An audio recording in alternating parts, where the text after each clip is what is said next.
pursuit of greatness begins at first light.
In an almost Benjamin Button-like trend, the majors have been steadily working their way backwards in time so far.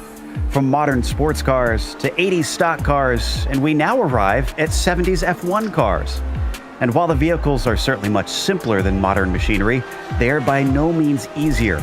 Indeed, the ruthless nature of these monsters will become apparent to any of the drivers who step inside them. Let's see how they handle a classic as we get ready to watch the Majors Grand Prix of Long Beach, and you'll see it all live here on the Global SimRacing channel. Hi, I'm Joe Peak, and joining me in the booth tonight is Adam Lindgren and DJ Clark.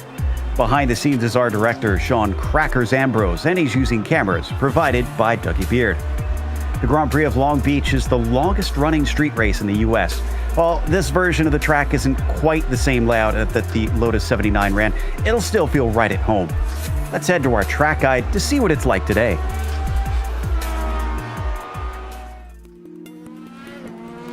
Welcome to Long Beach. Nestled into the south side of Los Angeles and running alongside the Pacific Ocean, this street circuit has made the port area world famous. Both Formula One and Indycar have called this 2-mile, 11-turn circuit home. Winning here has become a prestige worth boasting about among open-wheel pilots. Indeed, the winners list includes the likes of Lauda, Andretti, Unser, Montoya, Power, and many other legendary names in racing. Much like its European sister over in Monaco, it's short, tight, and punishing. But unlike Monte Carlo, this circuit emerged from a rundown piece of California coast to grow into the glamorous location it is today. Down into Turn 1 at the end of Shoreline Drive is where the majority of overtakes tend to be made. But sneaky passes can also pop up in places like 6 on the way into Pine Avenue, or Turn 9 at the end of Seaside Way. There's also 2 distinctive landmarks notorious for causing track blockages. The fountain section, with all its beauty, is a single-file affair save for the first lap. And the hairpin has been a staple here, even though it's changed locations a few times. In fact, that last hairpin not only includes the dangers of getting tangled with another car, but the important nature of getting the best exit you can to keep your rival from having a chance to pass you into the first corner. It feels appropriate that California's signature street track is a hop, skip, and a jump away from the beach. But while others might be trying to attack the surf, our drivers today will be attacking the corners instead.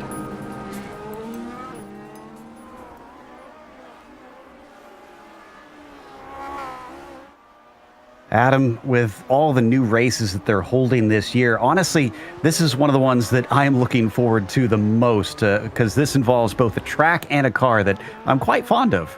Absolutely, Joe. I'm fond of it too. Recently reaching completion status on iRacing, the Grand Prix of Long Beach has gone through many iterations over the years, but these drivers will be tackling the modern 11-turn, about 2-mile or 3.17-kilometer street circuit. This bumpy circuit is a challenge in every vehicle that faces it, but trying to tackle this track in the Lotus 79 is a challenge not many of the America's Pro Region drivers expected to have to prepare for before the schedule came out.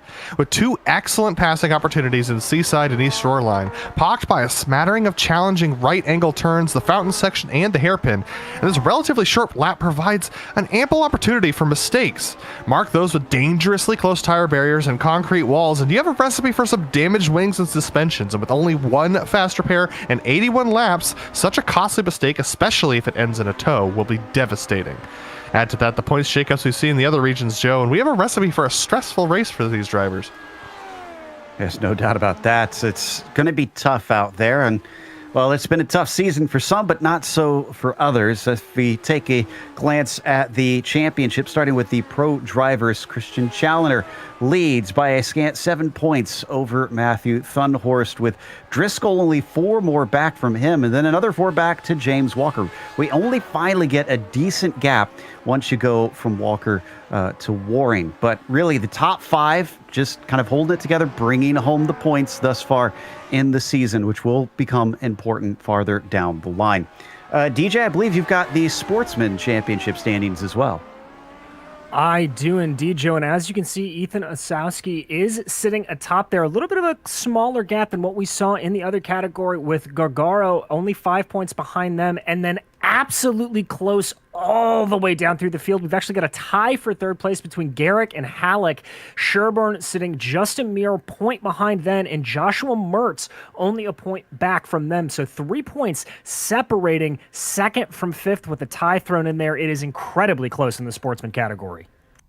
Yeah, and if you think that's close, it is very close in the America's Pro team as well. This is between Forge Racing Pro and Evolve Sim Sports, just 1 point separating them for a team championship. That is extremely close, especially when there are 500 points per round that are available to be given out to the drivers.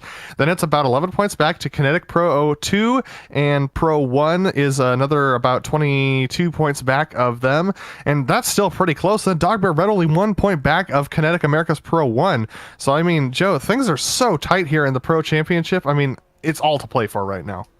Well, even though Kinetic isn't topping it in the pro sports or pro teams, they are topping it in the Sportsman teams, but it is a tie between themselves and Vengeance Motorsports. Forge Racing about 9 points back from them.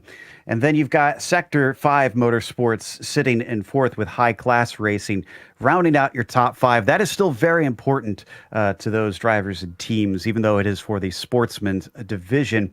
DJ, another one that's important to a few drivers, maybe with some age and experience on their side, the Legends.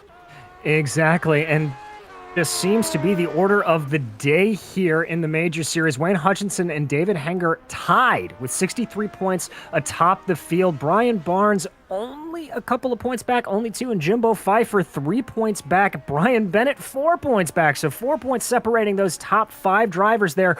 Clark Archer, however, the first to be a little bit back. He sits in fifth, 14 points off the lead. And in the Sportsman category for the Legends, with the 2 Roberts at the top, Robert Gamble and Robert Covey, only separated by 1 point. Then it's a tie for third, 2-way tie with Gomillan and Gilbert, only 2 points back in the lead. And then a 3-way tie for fourth with Herzog, Deloche, and McSparren. And then we have Brian's Scrivener back there in the lonely 5th position, 4 points back. But, I mean, inseparable right now. Whoever has a good day today in the Sportsman Championship is going to have a really good point standing. Well, and today is probably going to be among the most straightforward of races that they've got here in the majors. This is the wild card race, so every region gets their own version of this round. Here in the Americas, of course, we're going for a classic Grand Prix. This is the 1979 Grand Prix of Long Beach. Actually, this is the 78 season that these cars competed in, though. 81-lap race, and it is open setups in these cars. They do have an incident cap of 30. Not expecting that to be an issue, as if you get incident points here, you're probably hitting the wall, and I don't think you can hit the wall enough, honestly, to get up to 30 unless you have a lot of spins along the way. getting our first laps in here in qualifying, and Christian Challenger, not surprising, is the quickest for the time being, but we're still waiting on a number of drivers to come through. Quite a few drivers still have yet to come through. Josh Nowak currently 6th on the board, running just about to complete yet another lap for him, just now going down that back straightaway into the sweeping right-hander. Such a difficult braking zone to get right because you want to carry as much speed as you can through, but then it goes off camber when you make that right-hand turn. Now into the double left right before you hit this hairpin. Hairpin's so challenging to make in any car. You got to go hand over hand in these Lotus 79 machines to make that turn, and then he's off towards the races. Let's see whether or not he can improve on his 110.786. Crosses the line of 110.094. That will be an improvement, and that's going to bump him up to provisional pole. Wow, by 13 thousandths of a second. Challenger's actually just coming to the line now. Oh, and Waring just went quicker as well. So, drivers toppling the times down, and Challenger goes faster himself, but it's not enough to get back on the pole. Well, and guys, with such a quick lap as this, just that lap from Andrew Waring is absolutely mega. 2/10 up on the rest of the field.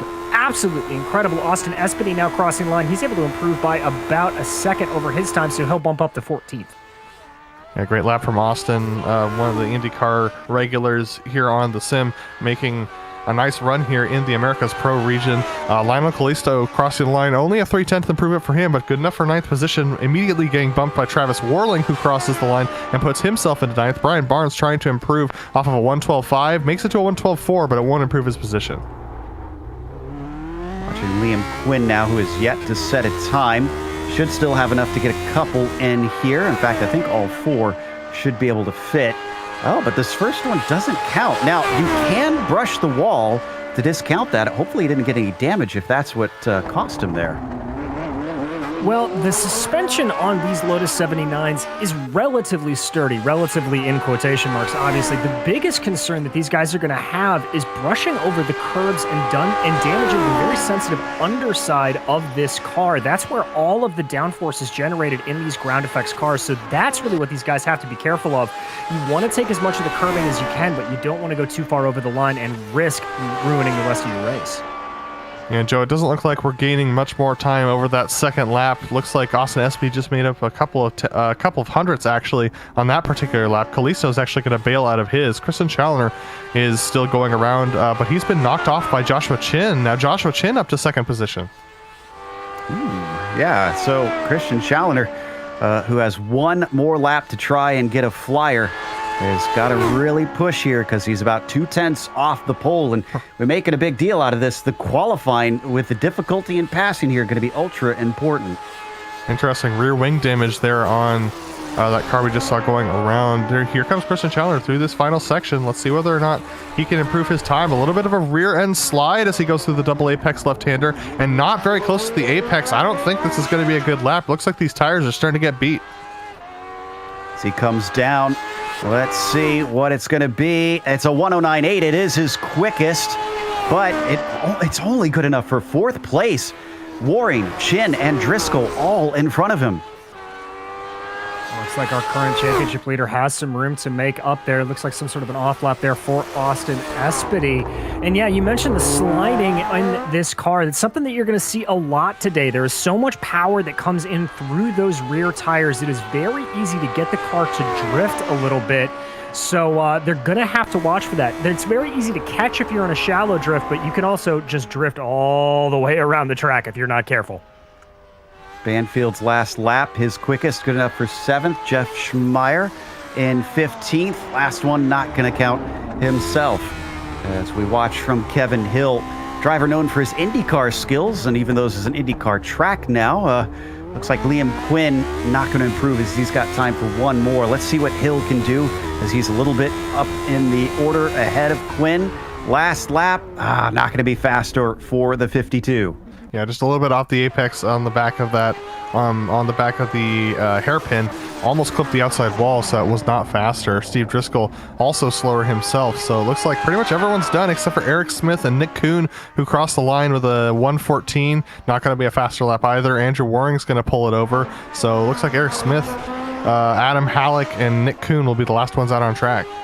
And Liam Quinn as well. Yeah, we're watching Quinn now as he heads onto Shoreline. down towards turn 9, the long backstretch, and then just a few more corners to go. Expected a little bit higher qualifying for Liam Quinn. That seems to be very much up against a lot of talent in these cars. He comes up to the hairpin, the ever-critical exit off of here, and it looks smooth for the Kinetic car. Let's see what the 25 has underneath him as he crosses the line. It is going to be a 1:10.9. That's his fastest yet, and that will actually keep him exactly where he is. He does not improve his position, which is a bit of a shame. So we've come on over to Isaac Snyder, who has already completed all 4 of his laps. I believe that is indeed everybody.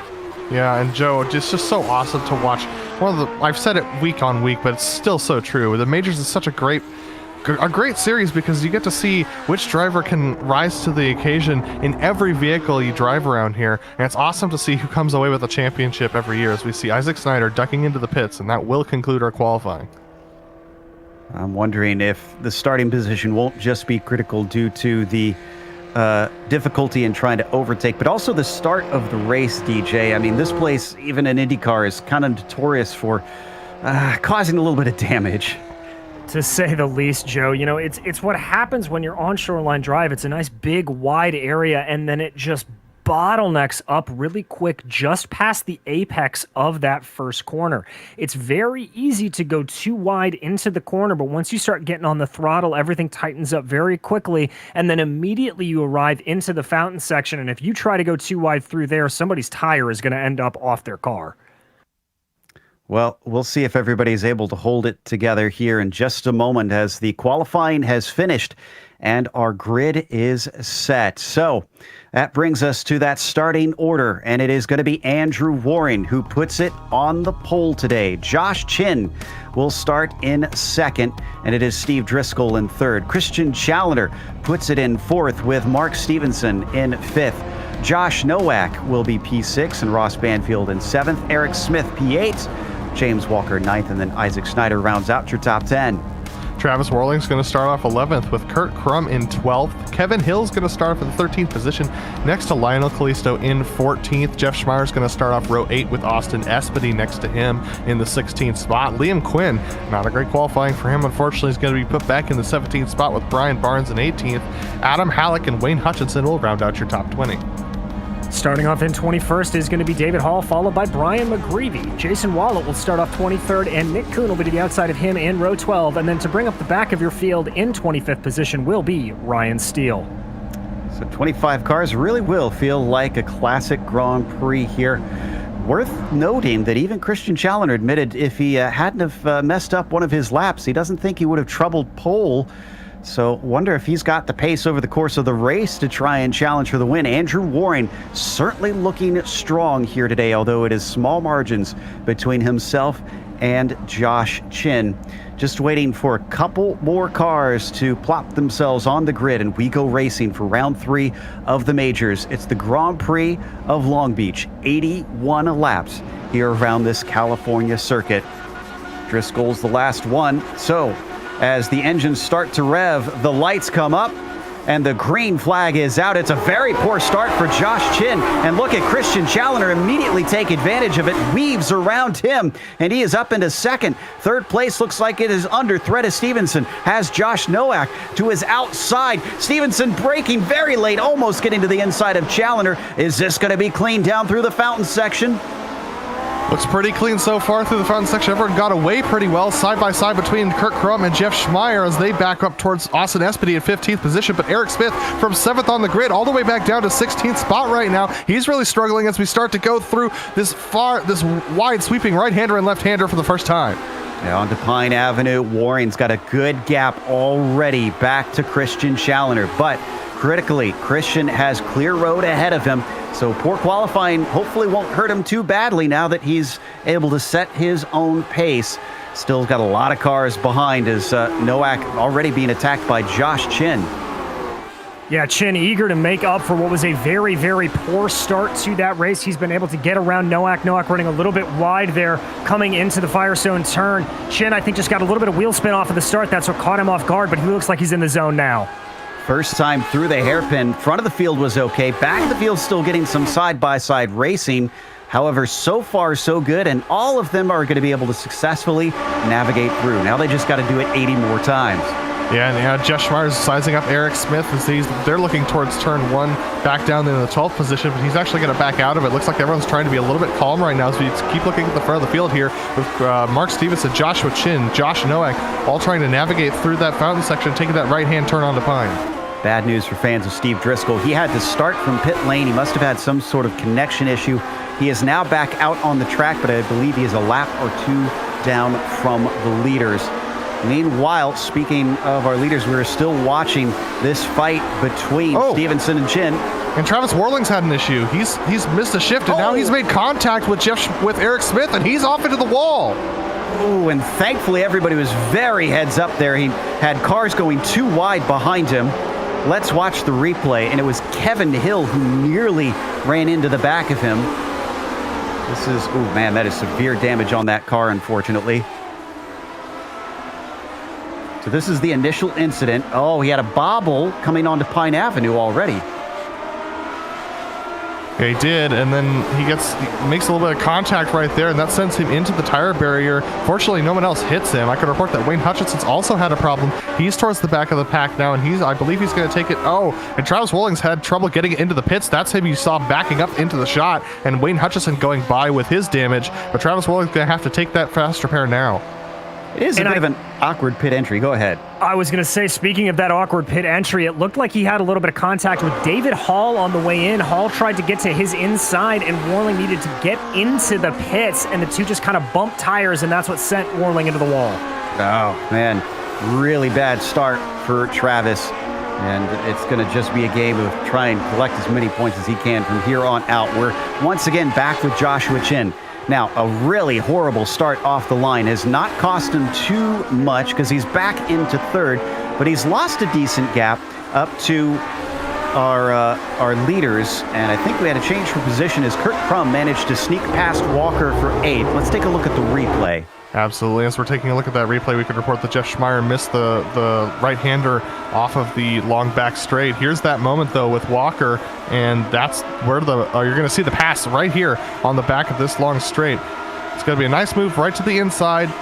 No way of defending that necessarily except for trying to outbrake him. And, yeah, just a clean pass. Nicely done by Kurt Crum, getting himself up into 8th. Poor Jeff Schmeier with his journey into the escape road, put him down into 22nd already. Man, only a few laps in, and already this has been quite a bit of excitement. And is it just me? Stevenson into the wall, coming onto turn 6 and into Pine Avenue. There you can see him prone across the track. Yeah, and this was just outbraking himself. I think just a little bit too much rear brake bias, possibly locking up the rear left tire, I believe. We're going to see it right here. He sweeps into the corner just a little bit too deep on the brakes, ends up spinning that thing around, making contact with the wall there. He's still parked, trying to let everyone get by. He's waiting for a good gap, and now he's able to go. Nicely done. A lot of patience shown by Mark Stevenson, and unfortunately did not get away with it without damage. Look at that rear wing. In a horrible shape. Ooh, and we have a pass lining up here with Kurt Crum looking on his teammate Isaac Snyder down to the inside into the first corner. Shoreline Drive offers another overtake. So Crum up to 6. He is scything through this field. He most certainly is, Joey. Really looks like he's got that car wound up under him and just fully getting onto it. You've got to be very careful. We've seen this time and time again. Adam, you were talking about you've got to be careful not to carry too much speed into the corner, and you've got to be careful not to carry too much speed out of the corner. You spin these tires, you get it into a little bit of a tank slapper, and these things will spin around on you faster than you can possibly think. Yeah, with that being said, it's all about getting that proper slip angle right, and Kurt Crum seems to have a nice understanding of how this car works. He's getting that nose pointed in there and just letting the rear end carry itself out just a little bit, but not too much. And that's the nice thing about the similarity between those 87 Daytona cars and the Lotus 79 that was raced in 78 is it's a very similar feeling behind the wheel when you get that rear end sliding out just a little bit. You want to just hang it on that rear end all the way around the corner to get the maximum slip angle and the best speed.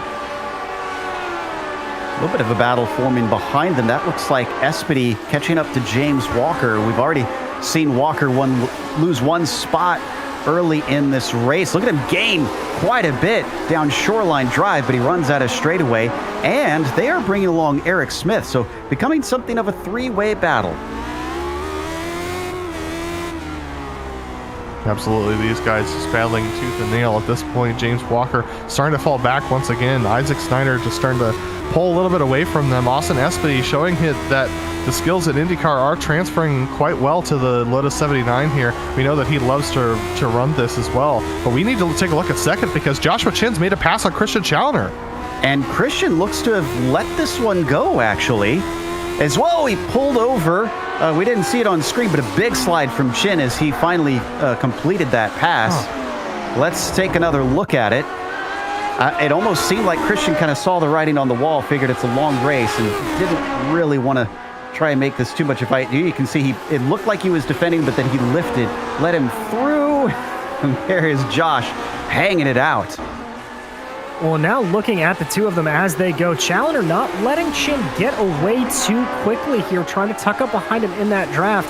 But as you said, Joe, it is a long race. Christian just trying to play it nice and cool. He is one of those guys that knows how to play the championship game and not focus on just winning every race. I think Espedy just got by Walker, the one we were watching before this battle, so that puts him up into P8.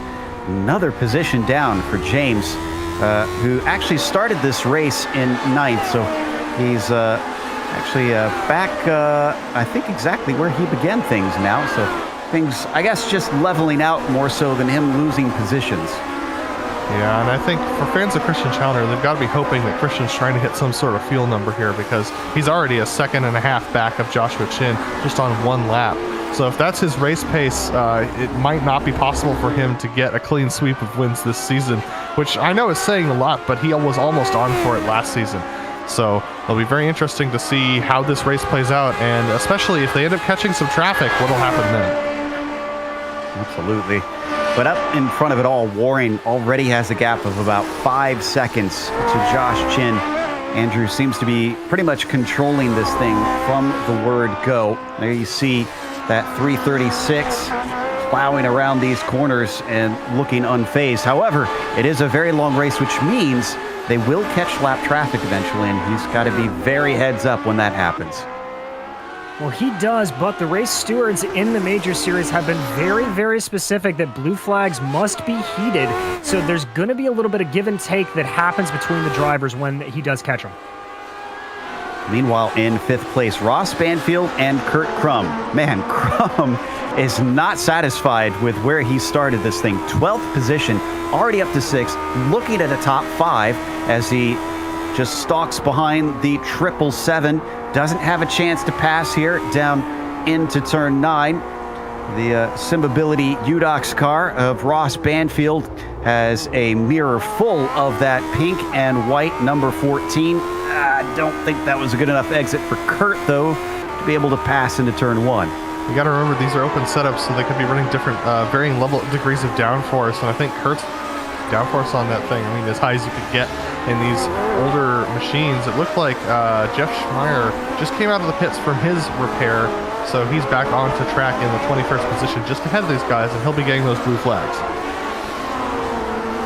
So drivers have all been doing their best to try and get this thing comfortable for them. That doesn't necessarily mean fast, because they have to see the end of this race, not just be quick in a single lap. Man, this is getting tight, though, once again. I think you're right. Now that they're in the twistier portions, he's once again all over the back of that 777, and they're going to go by a lapped car, another UDOX car of Jeff Schmeier, who lets them through. Crum still has got to look for something else. Yeah, and you saw just how little he was able to close there at the end of the straight. Now, this is all going to be down to Crum here. Banfield did a good job of getting a block on him ever so slightly coming through the hairpin the last time, and there he did it again. Slows the car just a little bit at the apex to put Crum off his game, and that delays Crum getting on the loud pedal by just a fraction of a second, and that's going to be what saves Ross Banfield from getting overtaken on this lap. Looks like Kevin Hill's going to make a pass on James Walker for the 10th position as they get towards the end of the front straight, making that left-hander into the fountain section. And actually, James Walker's going to try and come back at him, but outbrake himself through the corner. So that's going to give Kevin Hill that position easily. Yeah, so the 97, unfortunately, finding himself down yet another spot, this time from his own mistake. But we continue to watch this fight for P5 on to Pine Avenue.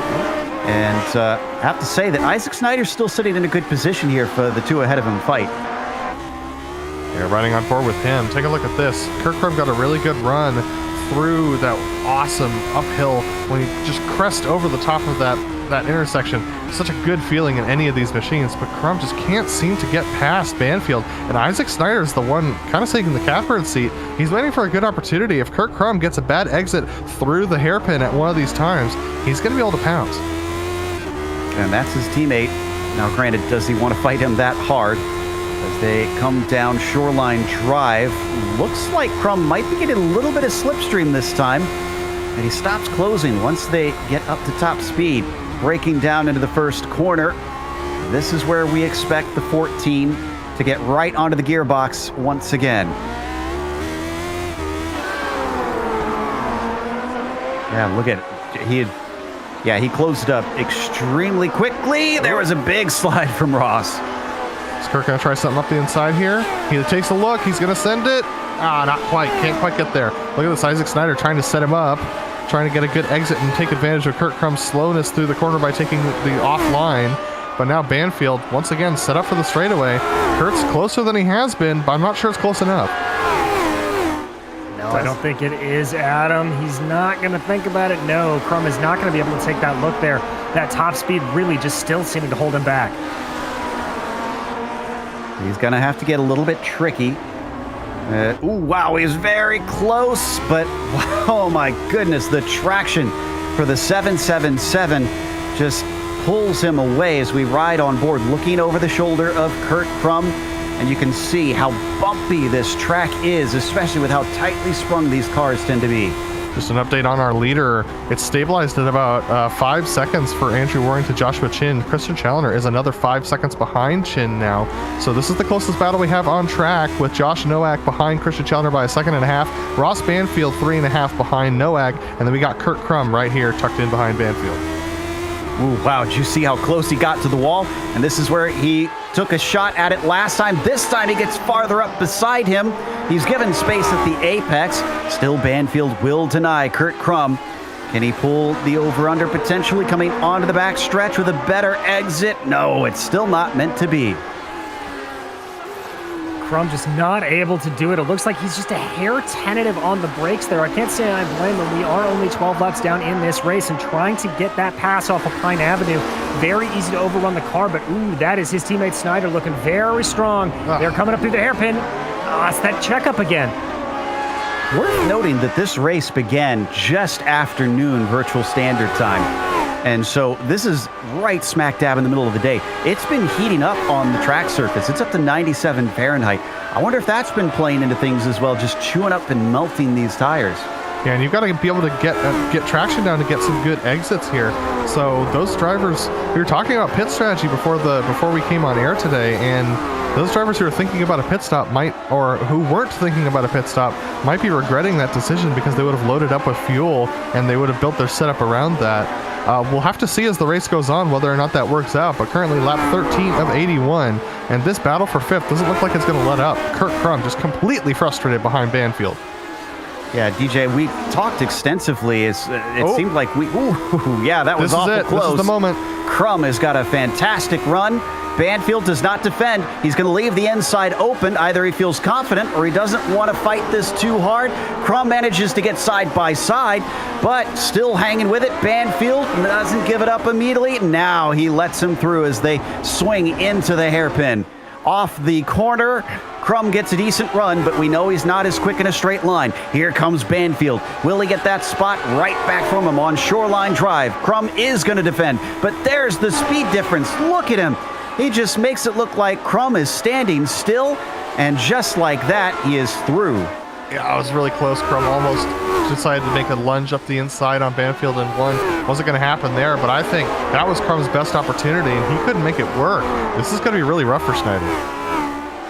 Absolutely. Now, before that happened, I was saying, DJ, that we talked extensively. There's so many variables in whether or not you should attempt a pit stop, because back when these cars ran, they didn't really come in usually during most races. So I think our conclusion was we just don't know if anybody's willing to risk that. Yeah, exactly, Joe. Basically, the mentality with it is these cars are very fuel sensitive. They'll get about a half a second to a full second of a lap faster when they get down onto a lower tank of fuel.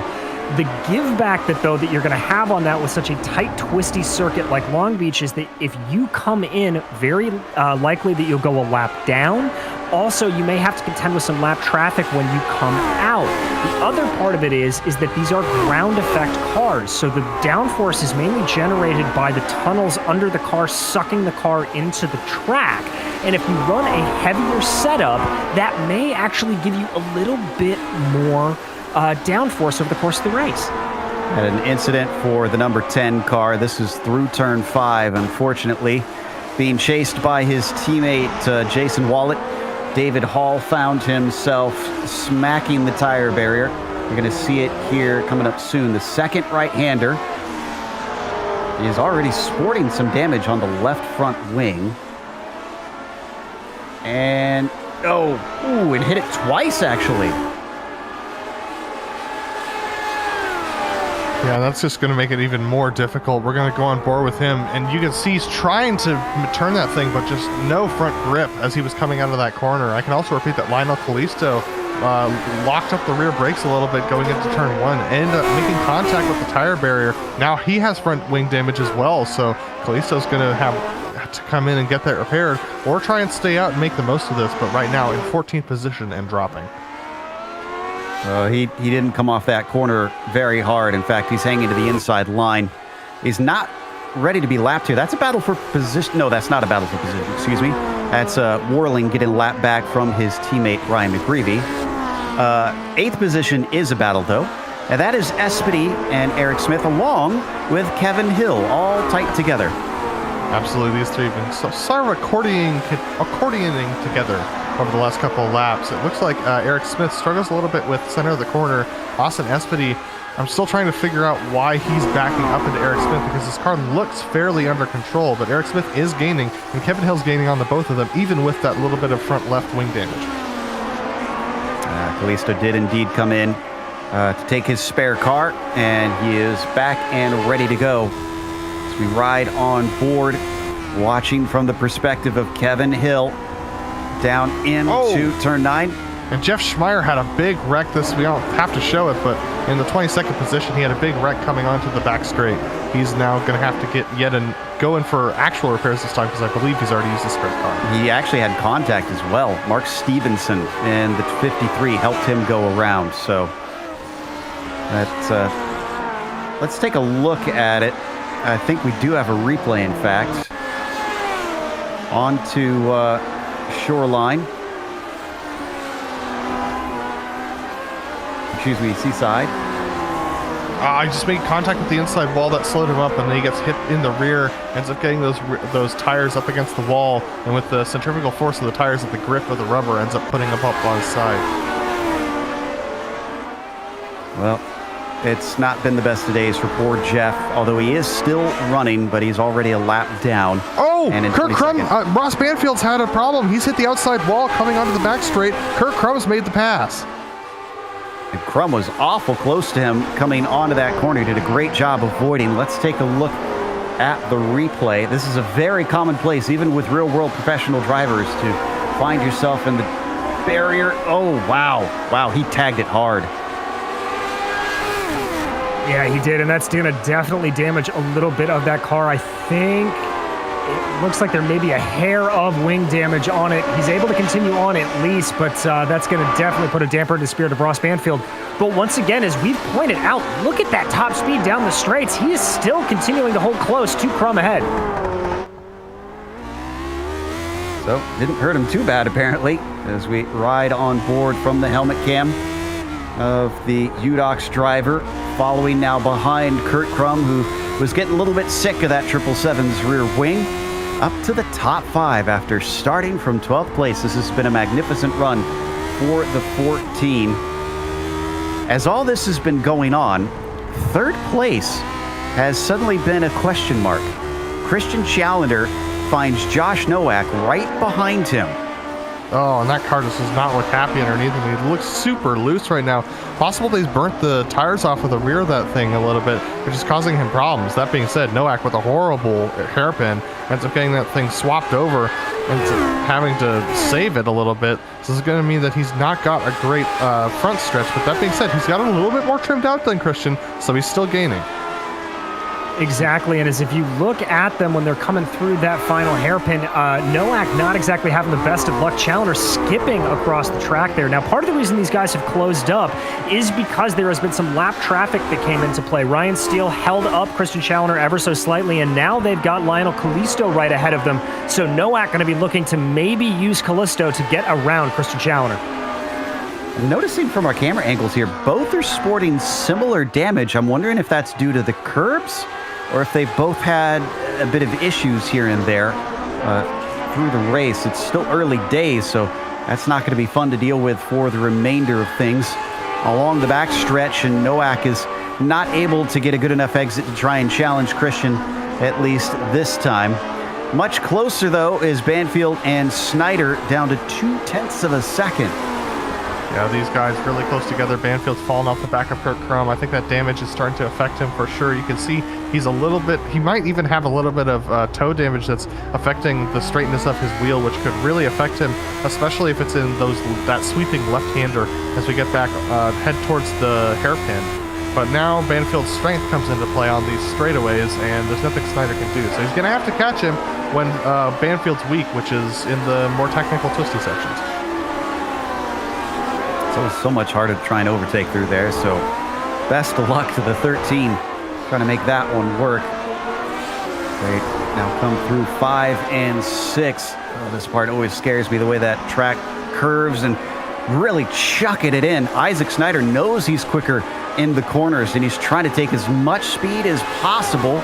It's getting him close, but it's not getting him past yet. And we should take a look at P9, because Eric Smith and Kevin Hill are just dealt with Ryan Steele a little bit, and Ryan was not letting these guys by. I think he might have a little bit of words with the stewards after this race about those blue flags. But here comes Kevin Hill with a decent run. I think he's a little bit too far back to take effect of it here, but if he can stay on his back, he can stay right behind Eric Smith and actually back off just a little bit before you go through the hairpin to make sure you get a good exit off. I think it's possible that Kevin could get Smith. Oh, Smith misses the apex. This is an opportunity for Kevin Hill, but he can't get the power down quite as well. Let's see what happens as they go down the front straight. Starting to pick up speed, already 140 miles an hour as they cross the start-finish line. He's going to reel him in with a slipstream, but it's not that long of a lap around here, so this long straight isn't all that long. And indeed, he doesn't close up enough to try and get side by side. Yeah, that hairpin, it seems so frustrating for a lot of the drivers, the way that they get right up underneath the car in front, and then the accordion effect brings them way apart from one another as they pick up speed. And as we watch that battle spread apart a little bit, let's hop up to P6, where Ross Banfield and Isaac Snyder are still battling with one another. Isaac is really starting to put the pressure on Ross. Even here on the straightaway, you can see how close Isaac is. He's not going to be close enough to make the pass, but he's definitely pushing Ross Banfield into a couple of mistakes I've seen over the last couple corners. Now they head into the double left-hander. You can see Ross Banfield starting to slide around a little bit there as Isaac Snyder trying to poke his nose in. Let's see what kind of exit he gets. It's just not there. Banfield looking so much better. Boy, the temperatures have been swinging around a lot. For a brief while, I saw it up to 99 degrees Fahrenheit, and then we had some cloud cover.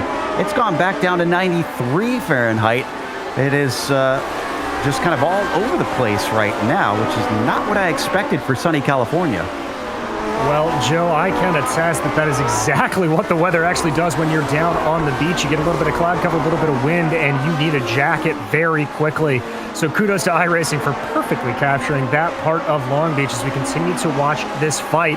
Interesting to see those drivers coming through the hairpin. That's the second or third time I've seen guys take a little bit of that inside curving on the hairpin, and it causes these Lotuses to sort of skip across the track ever so slightly and not really be able to keep all four tires down and get the power down. So gonna have to watch that as we continue to go along.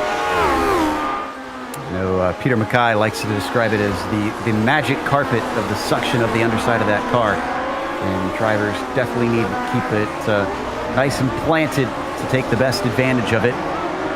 And getting out of the way, that is simply Lionel Callisto letting them all through. So that was a lapped car, not for position. Once again, Banfield just making sure that Snyder stays at arm's length and can't really attack him for that sixth position. At what point does Isaac start to try something different, or does he continue to remain patient and wait for a mistake from the 777? Yeah, I've got to give huge credit to Ross Banfield.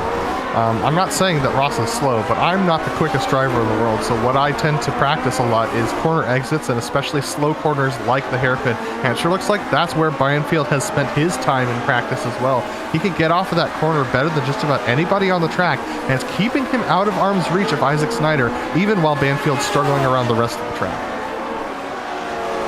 As these two have been close, I've been keeping half an eye on Challoner and Nowak. Now, they're not closer, but as we take a glance at Christian, the gap between himself and Chin is already up to 11.7 seconds. Christian is very clearly losing ground on our top two, which is a bit shocking. Usually we're talking about him chasing down the leaders if he's not in the lead. Well, Joe, I mean, Joshua Chin just put in the fastest lap of the race, so it makes sense as to why Christian's starting to struggle a little bit. That being said, for Joshua Chin being the fastest driver on track, Andrew Waring has pulled out another 2 seconds since we last talked about them, up to 6.5 seconds between Andrew Waring and Joshua Chin. So Waring doing exactly what he needs to stay on track right there. Sporting his classic crown here, the King of Chins, just plugging away, seeing if he can keep up with Waring. And, I mean, credit to Josh, because, yes, he's not in a position, DJ, to try and attack Andrew. But as we've seen, the traffic can cost you time. And also, we've seen tiny little mistakes cause contact with the wall, and how much this race can change with just those little errors. Very, very much so. You know, it is a rare feat when somebody is able to come out and absolutely dominate Long Beach. Alonso Jr. back in the day, Alexander Rossi as of recently. There's a reason why they call him the King of the Beach and why that term is not thrown around a whole lot. It's because Long Beach can always catch you off guard if you're not careful. As we watch our leader, Andrew Waring, he has just got to focus on the drive he has to do. And Joshua Chin just has to not look at those relatives. He doesn't want to be chasing here. He just wants to be running the most consistent laps he can, and that in turn will put pressure on the leader. Looks like Kevin Hill's about to make a pass on Eric Smith, possibly on the front straightaway. He's definitely thinking about it, but it looks like he actually backed out of it just a little bit. Interesting decision there. Eric Smith a little bit deep through one, but manages to keep it off of those tire barriers. Kevin Hill, I thought he had the run. He definitely had the speed to get alongside, but I guess he didn't want to take the risk into one. It is a bit of a scary one. I know that is shockingly the corner I've always struggled with the most around here. Is you're coming down at such a speed and it's narrow and it's hard to hit your marks. Maybe he'll just as well lacked confidence on trying to execute offline. Wants to try and get a nice clean pass so that he knows that it is not a marginal move. Ahead of them, though, I've been watching Banfield and Snyder. They're hitting traffic now. Hitting traffic. Yeah, almost literally, like you said, Joe, hitting traffic right there. That's Jason Walt. They were just going by in the 17th position, and they almost ran right into the back of him there as they came through the right-hander after the back straight. Let's take a look at this replay. Just about emptied their wallet for a second as they almost cost him one of his spare cars. And this is going to be at the end of the backstretch. Again, even though they have blue flags and they are instructed to get it out of the way, there's not too many places really that you can do it. Here it is right here, this moment where Banfield was trying to figure out where he's going to go around Wallet, who's up ahead of them in that green machine. Here we go through the corner. He's thinking that Wall's possibly going to stay offline to the inside, but then it all gets held up here, and everyone's just trying to swirl around to make it by. And they are able to get past quickly and safely, but probably have to change the fire suit after that one. But Isaac Snyder tucked right in behind Banfield, but Banfield's top speed just is so hard to beat. This is where Isaac finally tries an attack. No, he's going to stay right behind the number 777 onto the hairpin one more time. Time after time, repeated history for these two, because there it is right again. Snyder just doesn't get the grip that he needs off of that slow 180-degree corner, and Banfield is able to stretch away. Yeah, it's got to be so frustrating for Snyder. You see him taking as many different lines as he can muster through that final hairpin, trying to find something. Now, if I'm in his shoes at this point, what I'm going to start doing is I'm really going to start looking up the road, doing exactly what he just did with Wall up there. Try to find some lap traffic to maybe create a pick, do something well. Oh, that was close there. Banfield almost a little bit loose as he came through 5 there on that right-hander, trying to make it across. It does fall away from you there, and it's very easy to actually let the rear end slip out from behind you and have a four-wheel slide into the outside barrier. Banfield doing a good job of hanging on to it, but Banfield's going to get a little bit of draft here from Nick Kuhn, a lap car up ahead. It'll be interesting to see how they navigate it as they go through that double left-hander. Banfield's just going to pull over and let him by. Or sorry, Nick Kuhn is, rather. Got a great heads up there by the 19. As he gives up a lap and down into the hairpin once more. DJ, is there anything you think that Snyder can do in this situation as he nearly loses it trying to accelerate off the hairpin? Is there anything different he can attempt to try and get something better off that corner? Off of that hairpin, I really don't think so. He's doing right now exactly what I would tell him to do, which is elongate the apex a little bit, take it a little later in the corner to try to see if you can carry a little bit more speed off of the exit, but that's not working for him. Joe, I honestly think what he needs to do is he needs to kind of consider where to do a surprise attack. He's not going to get this in the traditional passing zones because Banfield's speed is just too great. He has got to try to get him down into the turn we're on right now, maybe going on to Seaside. He's got to throw it in on a surprise.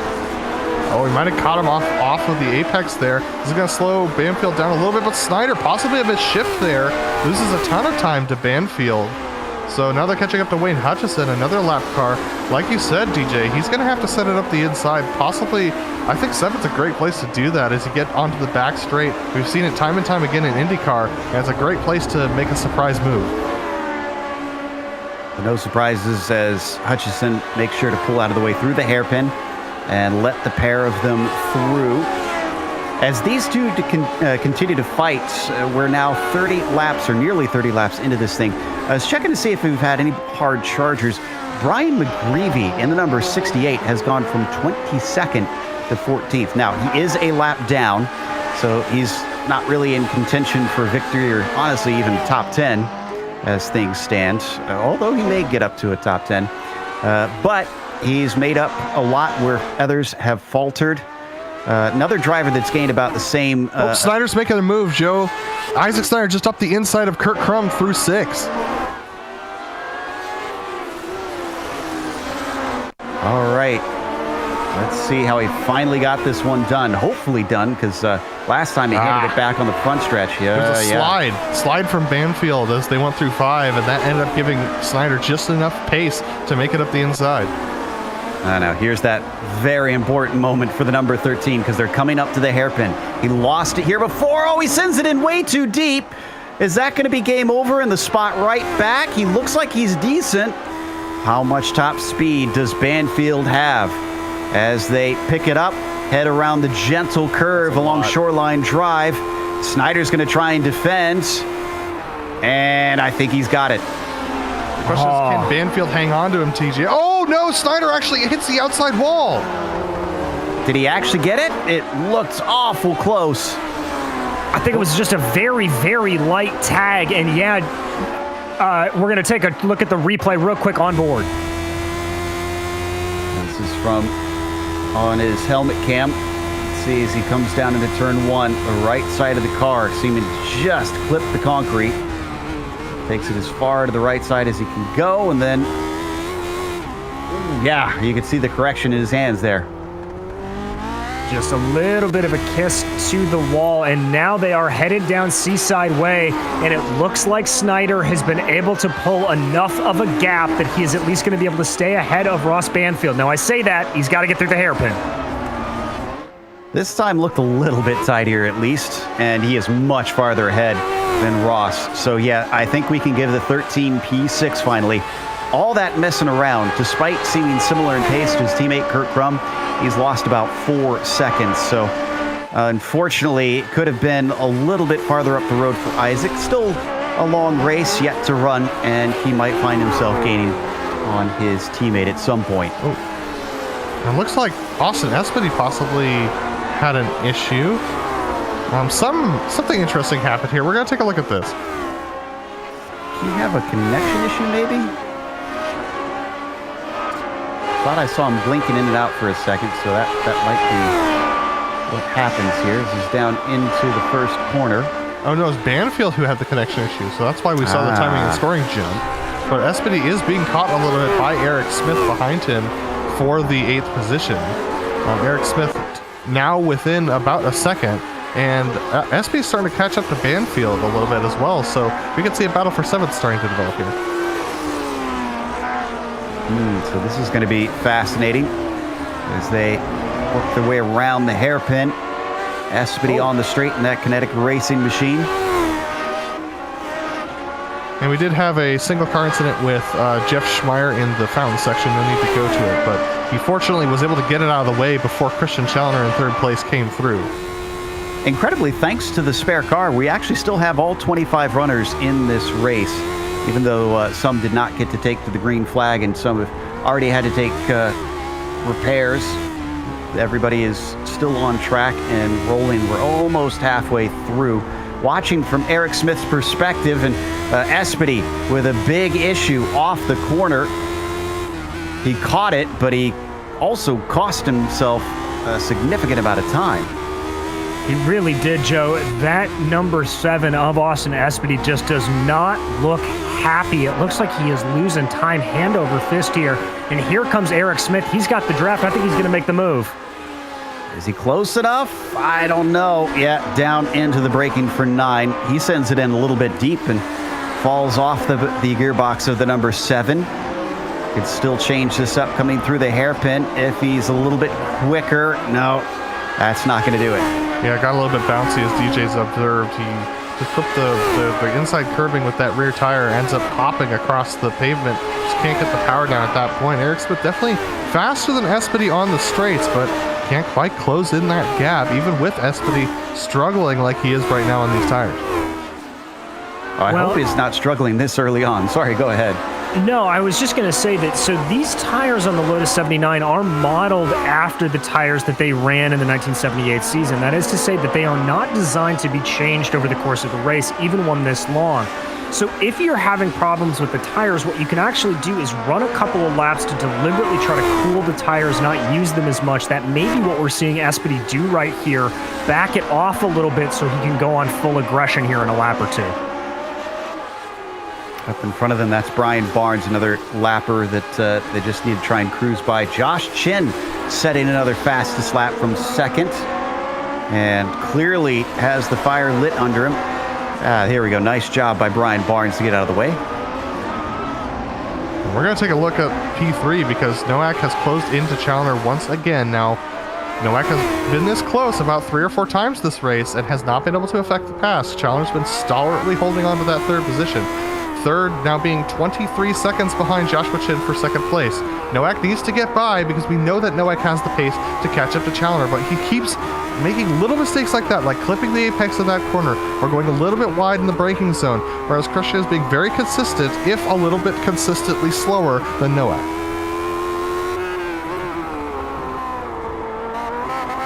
Onto the backstretch once again as we watch from the perspective of Josh in that 73. Started this race from 6th up 2 positions. Seeing if he can demote our current champion down a spot. Tells you something, though, when you say that Christian Challoner's not having his best day, and he's still on the podium. Well, there is a reason why he is the winningest driver in the major series. It's because days like this are so fleeting when we do not see him just absolutely dominating a race. Amazing stuff there. And I believe ahead of them, they've got Jeff Schmeier to be put another lap down. They should catch him, I think, on the reverse for Shoreline Drive. Should be a nice, easy overtake as long as he's heads up.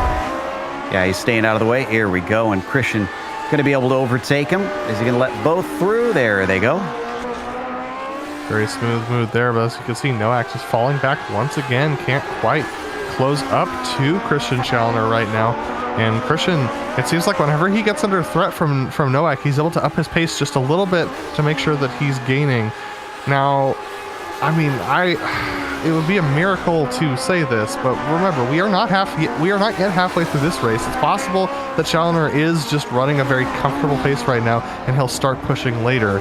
But I mean, to close 17 and a half, 18 seconds up to second place, and then another 6 seconds up to first, that's a lot to ask for in the second half of the race. Credit to both Warren and Chin, who've been on another planet today, because you look at how many cars they've already lapped, like you mentioned, not even halfway through, and we've got 12 cars still on the lead lap. I'd say a good chunk of them are more than half a lap behind those top two.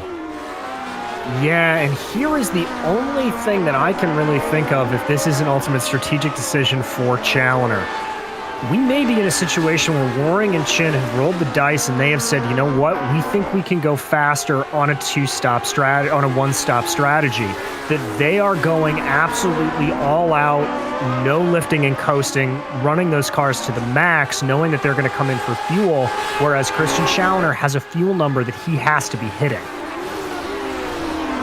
That's an interesting point, and certainly could affect this race. Check this out. Christian Challoner getting held up a little bit behind Ryan Steele here. They're trying to navigate through the hairpin once again, but Noack just cannot get the power down. He saw the opportunity, just got a little bit greedy with his right foot, ends up slipping up just a little bit, and even though he's going to gain all this time back to Challoner by the time they reach turn 1, he's lost the opportunity for a pass. It's now a gap of about 0.6 of a second heading into the first corner. We're down through the fountain section. Interesting to see where drivers are giving a buffer and where they are right up to the edge. Because I'm not seeing Christian Challoner and Josh Noack, at least, being 10/10ths for every corner of this track. Seems like in a few, they're really kind of giving some leeway to the concrete. Yeah, DJ, I'm not seeing anything from Christian's car that makes me concerned about necessarily that he's lacking any performance or that he's struggling with grip. There's nothing about the behavior of that car that makes me think that he's, lost the pace necessarily. So it makes me think whether or not your idea on Josh Chin and Andrew Waring's strategies is correct, especially because they keep swapping fastest laps. Yeah, I mean, that's genuinely the only thing I can tell. I've been riding on board with Christian for the past couple of laps. He looks very smooth and collected. There's nothing jerky. He looks like he's complete control of the car. So we may be in a situation where he is running the race he wants to run. And we'll see if that's a strategy that's going to pay. Is that a Freudian slip, DJ? Because Christian is a pretty short guy for what it's worth. It was not intentional. I did not know his height. It certainly would help him in a real race car, having that less weight on him. It doesn't need it here in the virtual world, though, as he certainly has been quite quick just through his skills. And he's been fending off Josh Noack for much of the race at this point. Christian having taken second very early on and then given up a spot or two. Currently running in third. And Josh been riding behind him. We're getting ready to hit that halfway point pretty soon here. Andrew Waring still your leader, and still that lead fluctuating between 6 and 5 seconds. Josh Chin, I want to chalk most of this up to the lap traffic, I would think, at this point. Otherwise, I think it was you, Adam, that pointed out they seem pretty even on pace in clear air. Yeah, he lost about a second and a half due to traffic, and so that's why it's at about 6.5 seconds. But they are swapping lap times. Last lap for Waring was a 1:10.5 versus Joshua Chin's 1:10.4 flat. So we're seeing a lot of just swapping of lap times between those two guys. They're both very even on pace, but Josh Chin has a lot of time to make up, and he's got to hope that a little bit of lap traffic can help him out to make his way back up to Andrew. Holy cow, you guys, it is 103 Fahrenheit on the track surface now. Since when? I just right there. I know. I went to check just because I was curious. There's another little slide coming off the hairpin there from Josh Chin. Just crazy the way the temperatures, this is just on the track surface, mind you, but the sun apparently having an incredible effect on the pavement today as 8th position getting close once again between Espedy and Smith. Before that gets too wild though, and Challender's in the pits. So this Christian is the one instead who seems to be playing a split strategy. Well, there goes my theory, boys. I don't know how to explain that slower pace from Christian. Maybe he got a little bit of damage on the underside of the car at some point we didn't know about. Going up on the jack, so he's going to take some tires here. So, I guess, guys, we just have to chalk up to the fact that Christian may not be the fastest driver in every single car. Well, he should be a little bit quicker now, as the fresh tires should give him quite a bit of speed, but that certainly changes the complexion of things. Will anybody follow suit in the next couple laps if they see what kind of pace that he has? In the meantime, now that we have hit the halfway mark, let's run through the field real quickly, update you on the stories of what's been going on. Starting with our leader, Andrew Waring. Started it on pole, hasn't really been bothered since the beginning of the race. No one's been able to get anywhere near to the back of that 336, so it's been mainly dealing with lap traffic for him. Josh Chin, who began this race in second, is in second, and that looks like a boring run for him, but no, he was off the line incredibly poorly, had to fight his way back, passed a couple cars, and is now back to where he started, but with a gap up to our leader. Josh Nowak just took third, but that is because his rival pitted in front of him, Christian Challenger. So Nowak inherits the spot. He's got 20 seconds up to Josh Chin, so it is a long ways forward. But still, Josh running a good race, having started this from 6th. Kurt Crum, though, this might have been the drive of the race here if he can keep this up and finish where he is. In 4th spot, he started it from the outside of row 6 in 12th. And we've watched him overtake car after car. So fantastic stuff from the number 14. And his teammate had a little bit more trouble trying to overtake, but eventually got it done. Getting into the spot behind him, Isaac Snyder, running to a good race himself, having started from 10th. Adam, what have we got from 6th down to 10th? Well, we got Ross Banfield, who had a great start off the line, made up 3 positions, but has been since falling back, just doesn't quite have the pace of those top 5 drivers, but still a very solid run for him in the top 10, putting him in 6th. Though Austin Espedy, I think Joe might actually take the driver of the day for me personally, bringing himself up from the 16th position all the way up to 7th, and still actually still able to get pretty close to Ross Banfield given traffic. So Austin Espedy doing a great job right now, but here's Eric Smith, who's been trying to get past Austin for the last 10 to 15 laps, just can't quite get the job done, but he himself is just holding position from a poor start. He's climbed back his way up into the 8th position. Kevin Hill, on the other hand, up 4 spots from a starting position of 13th.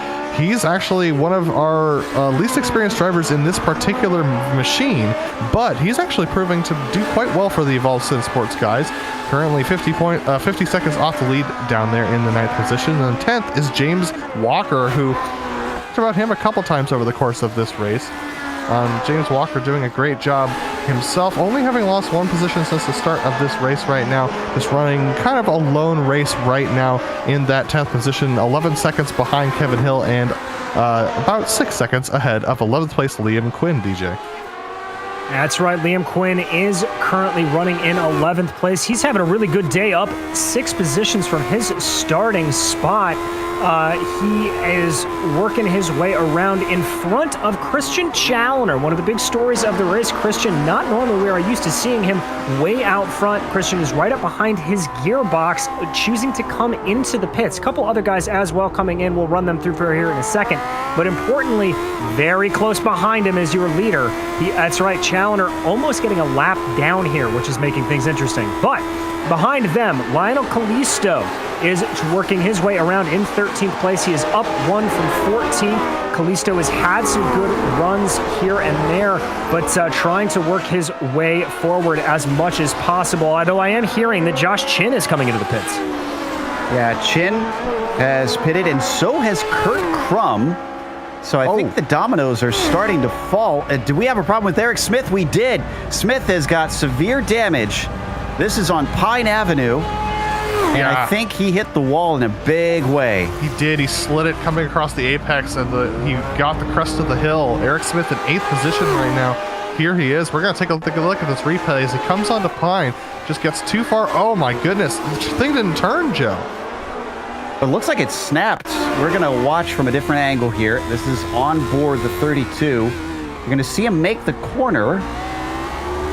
Oh, yeah, it starts to go. Overcorrects. Into the wall. He's pitting now. So is Isaac Snyder, teammate to Kurt Crum. And Waring's in, so this is going to change the complexion of everything. But bad news for Christian Challoner.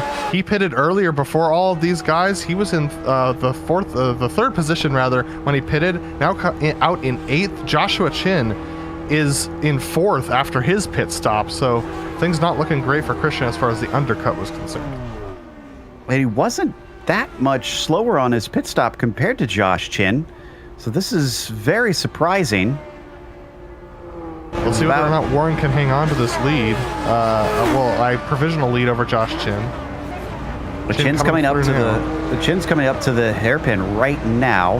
Warren just exited his pit stall. It's a long run to the cones on this pit exit, which he is hitting now, and he's on his way. Chin is approaching, and I think Warren is out. He is through. He'll have the lead just as he goes by a stopped car. That was David Hall, who just overran the first corner.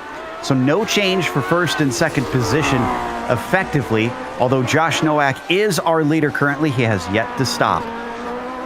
The other car yet to stop in that leading group is Ross Banfield. He's currently sandwiched in between Chin and Waring, and so that will be interesting to see if Nowak or Banfield decide to come in. We talked that it is possible to do this without a pit stop.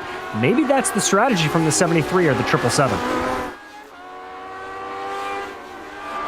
Also worth noting that Christian Challoner has not set his fastest lap of the race since his pit stop. So those fresh tires maybe not worth as much as we anticipated, or he anticipated, considering he's still been off of it by, looks like he came within a hundredth or so, but not able to beat it definitively. And that fastest lap came about 5 laps before his pit stop. It is important to note that most of the drivers have set their fastest laps on lower fuel. So as we get towards the end of this race, the drivers will be at their potential to make their fastest laps of the race. Kevin Hill is in from the 6th position. He's going to get himself some tires and fuel. Looks like Chin and Waring... Well, looks like Chin took a very short stop, only 8.7 seconds in his box compared to Waring at 13 seconds. So very interesting here. But Joshua Chin actually now looking like he's possibly going to be trying to make a pass on Ross Banfield for position. Ross Banfield has yet to pit. Indeed, Chin on fresher rubber. Yeah, 5 seconds difference, nearly 5 seconds difference I'm seeing between Warren and Chin on the pit stop. And yet they were 5 to 6 seconds apart before the stop. And now they remain about 4 seconds apart. So something must have happened in some of those laps that have kept them away from each other. Banfield, in the meantime, he's not getting blue flags. He may be on a different strategy, but he's not obligated to pull over for this kinetic racer. He has to do this on track or hope that the 777 comes in for rubber. Indeed he does. That was Austin Espedy, by the way, the other kinetic car that you saw peeking out of screen to jump down the pit lane. Chin right now just has to try to get by Banfield. Banfield looked very, very squiggly coming around to the corner of the hairpin as well as the exit of turn 1. That car not doing great under light fuel loads here. Banfield may be trying to go to the end, but he has got to have more in the tank than what he's got now because that car does not look like it's going to stay on the road for much longer. Heading towards turn 6 once again, and Chin still stalking Banfield.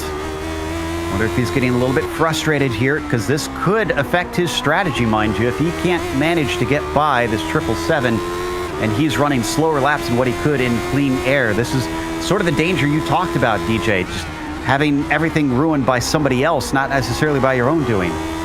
Exactly, and the thing that is going to be very frustrating to him is if he has his relatives up, Andrew Waring is only about 3.5 seconds up the road from Ross Banfield, so Chin was able to claw in a chunk of that gap, but he is getting held up so hard by Banfield here. I think he's got the speed, he's just got to get by, but as we saw with Crum and Snyder, the straight line speed out of the 777 is just so hard to overcome.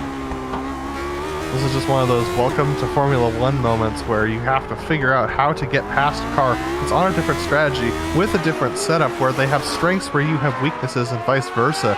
And you have to figure out your way by, either by respect, by muscle, whatever it takes to get by, because you know that you are chasing the leader who's only 3 seconds up ahead of you. You have to make it by because you have an opportunity to win this race, because Christian Challoner, our current points leader, is in 6th place and trailing behind by 24 seconds. This is your opportunity. This is your moment, and you might not get another one this season. Now, I want to insert some drama into here because we keep saying chasing the leader. We keep treating Andrew Waring as the leader. Oh, never mind. I answered my own question. I wasn't sure if Nowak was going to come in because he stayed out a long time. Josh is now in, so this will hand the lead back to the 336. And there goes my story. Josh Chin almost lost it coming around the hairpin. He almost looped the thing around Joe, almost sent it into the pits.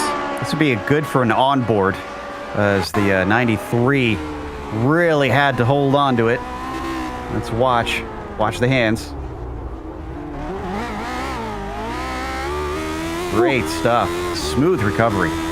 Very much so. I think he tagged that inside wall maybe with the right rear tire. It doesn't look like it's affecting him too much, though, so that's good for Josh Chin. But, guys, I got to point this out.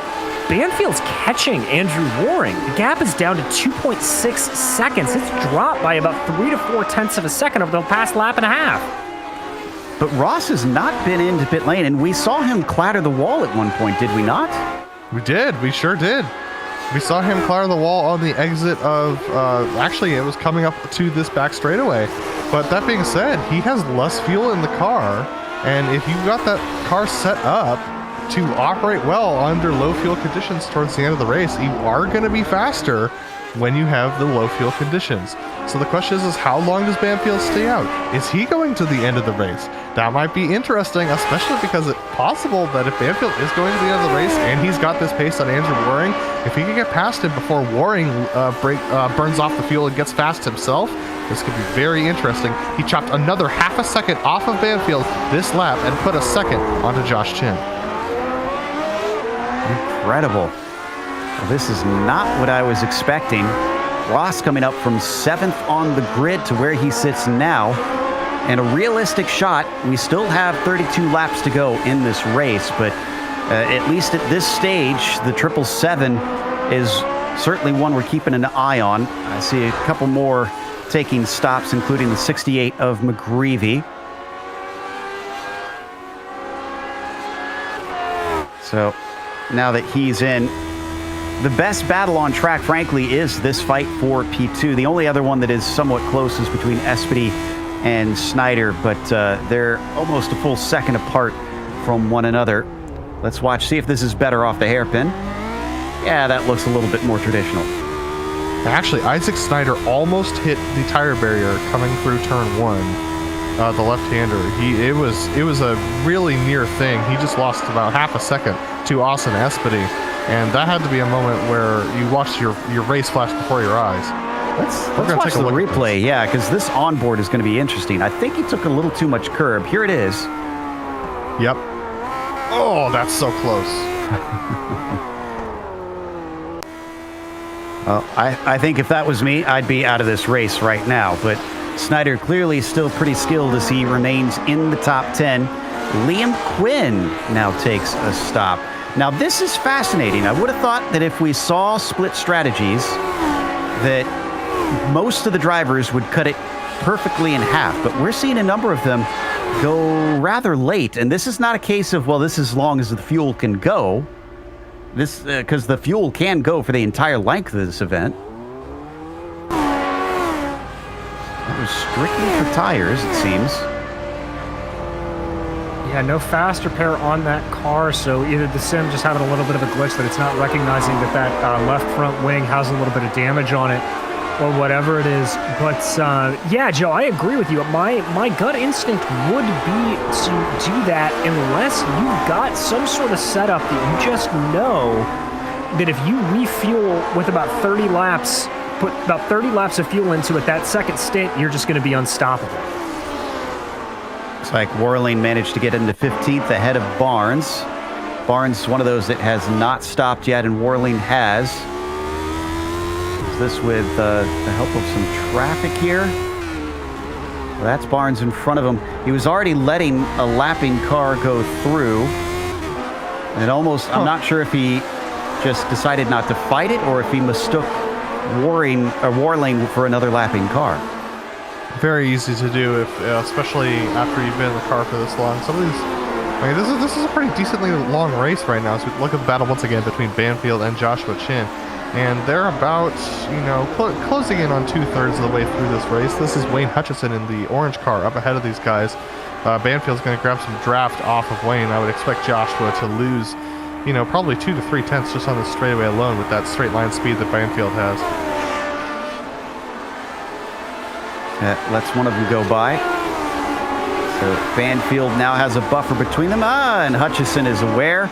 He's going to let Josh Chin through. He doesn't want to really be in the middle of that. And so they once again go on their way. But you are seeing flashes of the 336. That is how much Banfield has closed down. It is becoming a three-way battle for the lead of this race. And we are less than 30 laps to go.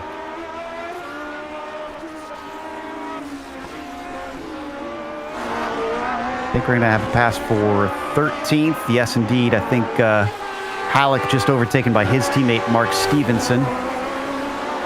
So nicely done by the 53 to get himself another spot. And Stevenson has yet to pit as well.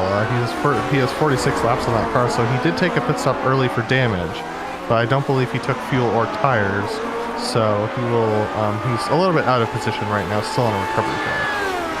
We have shockingly few drivers who have visited pit lane at any point in this race. I can list them off here. Banfield has not, Walker has not, Barnes and Kuhn have done a no-stopper thus far, and then Ryan Steele, the last of them. So effectively 6 cars out of our 25-car field who are all still running, by the way.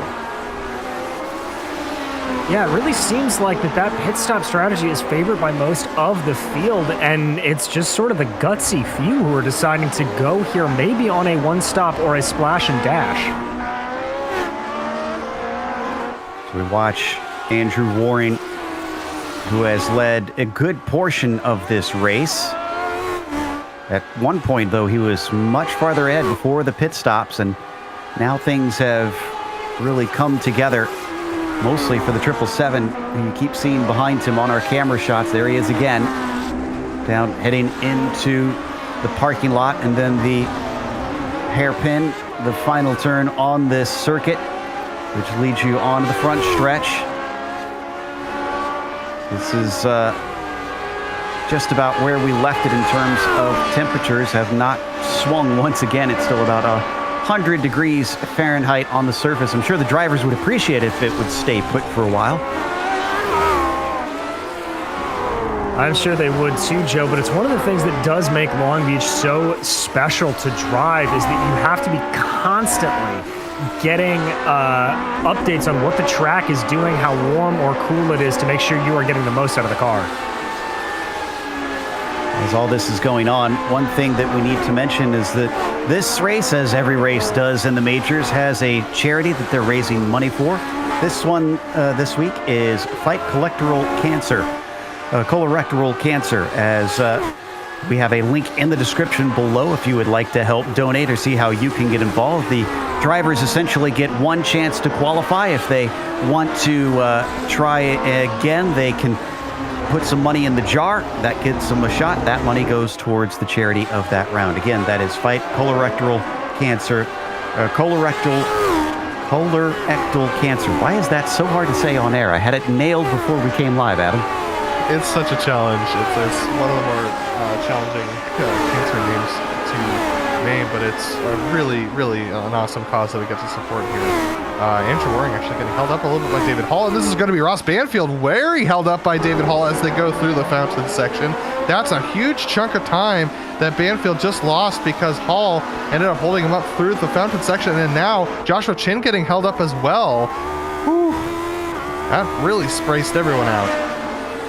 Yeah, that's Wallet and his teammate Hall that unfortunately just kind of have been trying to get this thing to the finish and found themselves in the wrong place at the wrong time. On to the backstretch. Oh, he's hustling it though. Josh Chin apparently a little bit heated up by that moment because that car was really sliding off of turn 7, and he was doing his darndest to see if he can catch up to the likes of Banfield now. Oh, and Andrew Warren got a little bit of held up out of that hairpin. No X wrecked. He's still going. Is he able to keep it on the track? He's got Walker who's inside. This battle's not done. Walker actually gives it up, and Nowak goes back through into 4th, but he lost a lot of time. What exactly happened here? So it's a single car incident by himself. I haven't seen it yet, since it'll be the first time we see it here. Oh man, he just takes it too deep into the corner. Just a little bit of contact with the left rear. Fortunately, he's able to hang on to it, but goodness, that was a stressful moment for Josh. That camera angle, look at how many marbles are offline currently.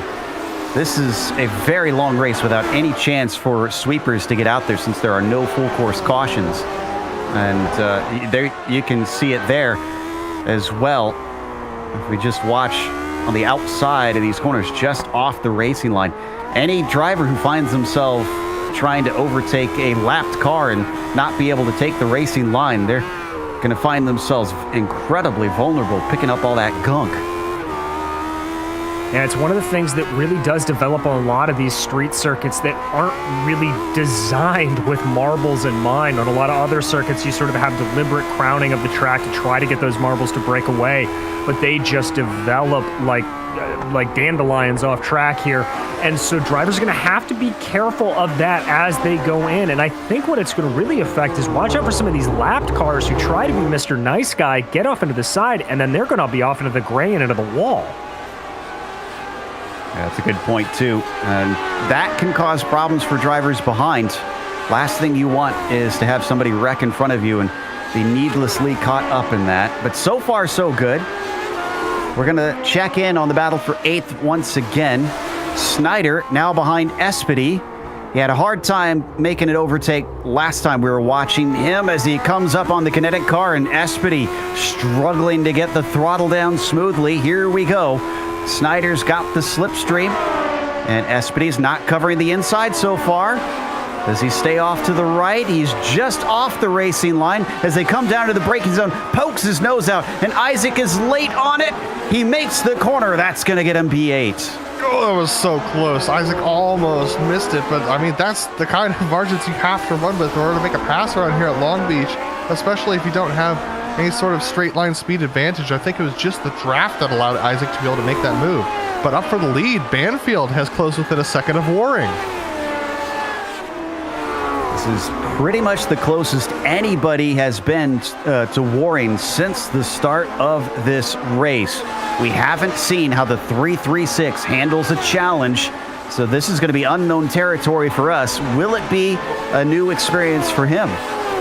Well, and remember, guys, is Ross Banfield. Of those battles we were watching earlier, that car has a low downforce setup, so he's going to struggle through the twisty bits, but he is going to have mega straight line speed. So if he is able to keep this gap nice and tight, get a good run off the hairpin, look for that car to look like an absolute rocket ship. Yeah, and Joe, I'm just watching Banfield, and the car does not look happy underneath him, but he doesn't seem to care that much. He just keeps putting the power down anyway. It's reminding me a little bit of Ayrton Senna, the way that he used to drive the F1 cars back in the day. He's just, the car will get squirrely, and he'll just keep his foot planted and steer into it. And that's why we're seeing him gain so much now. Under half a second up to Waring, and that thing just keeps wanting to come out from under him. You can see him counter steering through all of these turns, and he just doesn't care. Just incredible. Almost reminds me a bit of Trangerade as well. Uwe, who we often see both in the Lotus 79 Sunday Grand Prix series as well as the Camel GP series, two more vintage racing series we cover here on GSRC. Tends to like to slide the car around. It's down to 0.6 of a second. Banfield is absolutely gaining. Yeah, he really is. Oh, he's had an internet connection issue. Oh, he's back. Okay, good. Ooh, that scared me. Yeah, last thing that he wants right now, gaining on the leader and everything blips out on him. Also, want to mention that Trangerade runs our third vintage series that we cover in the Lotus 49s as well. He's just a retro madman there, Uwe Trangerade. Yeah, there's nothing that I love more than the retro series, Joe, and this race is just a great example as to why it takes such a... It's so clear to the viewer how hard it is to handle these machines and the kind of challenges that they're dealing with. You could see the counter steering going on in the machines. You could see how challenging it is to tuck up behind another car. You could see just how much Banfield is wringing out this machine, even with the connection issues he's dealing with, even being tucked in behind Waring where he's not getting as much downforce. You can see him sliding through these corners, and he just doesn't care. He's just sending it as hard as he can at Waring. But Joshua Chin, even himself, is just 1.4 seconds behind. So if these two guys get battling, Chin will be right there. By the way, next time at the line, 20 laps to go. So it's starting to come down to it. Let's see if these drivers will sort this out in favor of Banfield or in favor of Waring. A little slip up there from Waring coming through turn 9. And traffic in front of them. Jeff Schmeier. Great job by Jeff. He's going to get out of the way. And looking to the inside. Caught out a little bit, almost into the back of him now. Be really, really close between them, but Banfield, we know how good his straight line speed is. He's going to take the inside of this turn, which will put him on the outside for turn 1, but he's already gone by. Waring is tucked in behind him. Waring with a little bit of left front wing damage, but Banfield can't get it slowed up quite enough. Waring looking to the inside, but can't do anything through the fountain section. The lead has changed hands. He's going to try and sneak inside of him coming out of the fountain section. I remember seeing that once in an IndyCar race with Ryan Hunter-Reay, and that went really poorly for them. So I would not advise that, Andrew. Well, and now here's the thing. I think Andrew Waring's been listening to our broadcast and paying attention to Banfield because he knows that the only place he could really get him with that straight line speed advantage is through those twisty bits. Now that Banfield's back on the straightaway, he's going to take off again. Plus, he's got a little bit of a draft from Kevin Hill in front of him. But Josh Chin, because of that little bit of fighting, has now gained enough that he is in the battle once again. So if Andrew Waring tries something, he'll make himself vulnerable, and that'll be great for Chin, bad for Andrew. Becoming very clear to me that Waring was not pushing as hard as he possibly could at the front of the pack. He has definitely been a lot better on this lap, being behind Banfield than he was ahead of him. So possibly driving through his mirrors over the last couple of laps. But Waring's got to be careful because Chin's starting to breathe down his neck. Now they're going to catch up to Kevin Hill here through the fountain section. That's going to hold up Waring that's going to hold up Banfield just a little bit. Maybe give an opportunity for Waring if he can make an opportunity happen out of 5 and into 6. I think the 52 is far enough ahead. Yeah, if he slows up right here, he'll be out of the way. He's going to pull off to the right side. 1 and 2. But not 3. He tries to leave it open for Josh Chin, but it's going to compromise the 93's line. Josh Chin just running afoul of traffic all today through no fault of traffic zone. But now this is riding on board with Josh Chin. That is 1, 2, 3. Right ahead. That is your podium. and a podium that is a long ways away of everybody else. After Josh Nowak's incident, it's 30 seconds to the nearest car. This is barely over a minute and for a lap. Ooh. So, whoa, is a little wide coming through the hairpin. Banfield almost did the same thing that Waring did. And Josh Chin also wide through the hairpin as he was trying to get as much out of it as he could. Waring with a decent draft, but look how slippery Banfield is in a straight line. It's absolutely unreal how he could just run away when Waring is tucked in right underneath his gearbox. Waring is going to have to make a late dive somewhere risky. Oh my goodness, they're all getting extremely squirrely as they go through the fountain section. Banfield either clipped the wall or he had a lot of wheel spin heading towards that fountain section. It almost cost him. All of them sliding. I think they are giving it everything. All three of them. I think they are too. And Adam, you were talking about how it's amazing to see these cars just absolutely dance on the circuit. It is what makes this so special. You can drive these cars with finesse. You can drive these cars with a lead hammer. It is great either way, and you are seeing a convergence of those styles in all three of our leaders right now. Laps getting fewer and fewer. At what point do they throw caution out the window? They've got a very good opportunity to be the first driver. As Banfield had a connection issue again, he comes right back. Oh, this is not looking good for him. And that'll make the battle even more nerve-wracking for both Waring and Chin. But the fame of being able to be the first winner in the major's history for the Long Beach Grand Prix, but we've got three drivers who have a very good shot at it. Yeah, and another important thing to keep in mind is that Banfield has not pit. Now, if at some point he does need to pit, I would think he would have done it by now. But we have seen races in the past where in the last 5 laps, someone has come in for a splash of fuel. Ooh. My hope would be that that's not the case for Banfield, but it is something to keep in mind as we get into the closing laps of this race. And incredibly, Waring is the one that has fresher tires than Banfield here. Now, we have seen Banfield slip up quite a bit, but it's Andrew who's the one that should have a much more planted car amongst these three.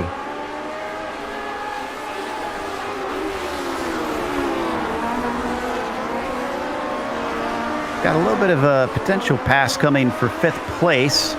Walker, who is yet to pit, has Christian Challoner closing up on him. Christian just trying to take some points home today. Not looking like a podium for him, sadly. No, it's just a little bit too much. He just doesn't seem to have his feet underneath him with this car. It just doesn't seem to be the style of driving that he prefers. So he's struggling a little bit to get up to that top 5. Now closing in onto the back of Walker as they go through the double left-hander before the hairpin. Well, and as we were talking about earlier, I'm a little surprised that Christian's not taking to this car a little bit better. It does drive relatively similar to the 87 Cup cars that we saw last time out at Daytona. There is very much that ability to ride it with maximum slip angle, and it just, for whatever reason, Christian just doesn't seem like this is his cup of tea.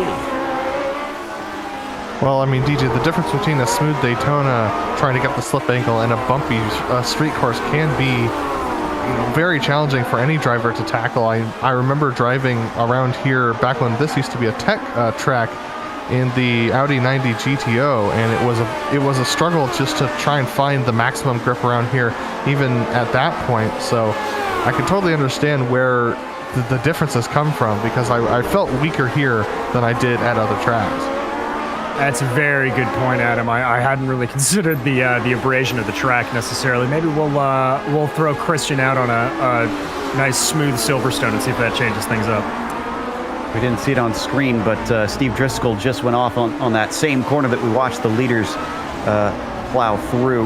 That was Driscoll just out-braking himself, went to the escape road, and he's continuing on 23rd currently. So we watch from on board, heading down the front stretch. Oh boy.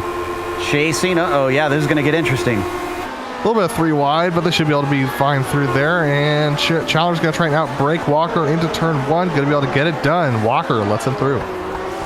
There you go. Christian showing that patience. He knew he'd get a chance eventually, and it came, and he snatched it up. Back up to P1, P2, and P3. All of them split by about 1.1 seconds, but seems like they're kind of leveling out. I've been watching this out of the corner of my eye as we follow the battle between Christian and James. And it almost seems like the arrow wake is forcing them to be spread apart like this. Yeah, it's definitely a possibility. Another thing might be that these guys are, the guys, Waring and Chin, are saving their stuff just a little bit, trying to wait until the right moment to pounce, the right moment to start attacking again, because the more that you attack, the more prone you are to making mistakes. So these guys know that they're very confident. They're 30 seconds ahead of 4th place. And so look at this. And Waring with a mistake is going to capitalize, but they're going to come back to it here. Onto the back stretch, gives him a little bit of space, ever so close. He doesn't have the speed, though, and Waring does. He gets down to the inside as they plunge towards turn 9. He's got the desired line. Can they both make it through here? A little bit of a slip-up, almost pushes him into the wall, catches it in time. And Chin, who nearly got himself into second, is going to have to try again. And that was Isaac Snyder who was well offline there. Joshua Chin almost making contact with him. But while these guys were battling for second, Ross Banfield's now 2 seconds up the road. You may be winning the position, but you're losing the race, boys. And I think he did make the slightest of touches with Snyder there. Oh no! Joshua Chin into the wall! Oh! And it was a big hit, but he's got the car moving.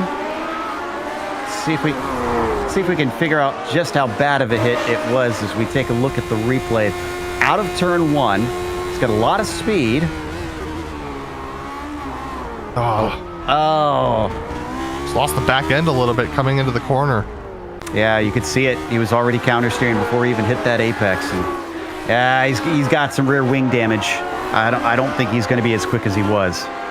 No, he's also got a hair of right front wing damage as well, so that car definitely going to be having some problems here. And Andrew Waring just got majorly held up by Brian McGreevy coming through the double left-hander, unfortunately, so he's now lost another half a second to Ross Banfield. We're going to see it here. It's coming through this right-hander off of the straightaway. Looks like Brian McGreevy just didn't realize he was closing that quickly. Yeah, I mean, the differences in lap times between many of the drivers at this point in the race are going to be so drastic. It'll be easy to get caught out like that. Waring's still running in second, but it is now 2.1 seconds behind Banfield. And Mark Stevenson, for the second time in a couple laps, has gotten turned around. I saw him earlier, didn't report on it, but he has been struggling at the end of the race. So remember when Josh Nowak was hounding Christian Challoner for that 4th position? Well, Christian Challoner is now doing the same thing, or the 3rd position rather. Christian Challoner is now doing the same thing for 4th. He's now tucked in within a second of Nowak as they go through the fountain section. Christian Challoner, remember, having pitted significantly earlier, about 9 laps earlier than Nowak, and seems to be in a little bit of a better position as far as the performance of the vehicle is concerned. Yeah, let me look at the lap times between them recently. Christian with a 10.9, 11.1, 11 flat. Nowak with a 10.9, 10.9, and then a 1.12. So Nowak actually wasn't bad. It seems just maybe he was held up this last lap or had some sort of mistake that cost him, and the number 1 reeled him in by a good margin. And now that Christian is behind him, he's going to be wanting to make the most out of this. You see him having to do a little bit of counter steer through the carousel, brings it back around nice and easy onto the throttle, making one of the trickiest corners in motorsports look pretty easy as the number 1 of Christian Challoner. This has now become our closest fight on the track with just about 11 laps to go, and Christian trying to see if he can at least get a 4th just off the podium before all is said and done. Beyond that, he's going to hope for some issues for drivers ahead of him. Otherwise, he's certainly not catching 1st, 2nd, and 3rd, even with the damage that we saw Josh Chin get. And Joe, 11 laps to go, and still all 25 cars running right now. Yes, a couple of drivers have been in the pits for extended times due to repairs, but everyone's still running right now, which is really, quite frankly, quite impressive here at Long Beach. I don't think I've ever participated in a race where we've had everybody finish. Absolutely. And I hope the drivers in the majors don't take this the wrong way. I did not expect that. I thought attrition was going to play a major part in this race. No, I did too, Joe. I mean, these are some of the best sim drivers in the world, but we've seen best drivers in the world, whether in IndyCar or in IMSA, make mistakes on this track. So it is an absolute testament to the skill pool here in the majors that they're all keeping going. Got a little bit of a fight brewing between Stevenson and Brian Barnes. The 53 we mentioned has had a couple spins recently. He's sporting a little bit of damage, but he's trying to make up for that lost time as he now chases the popsicle man, and he's very good on the brakes compared to him.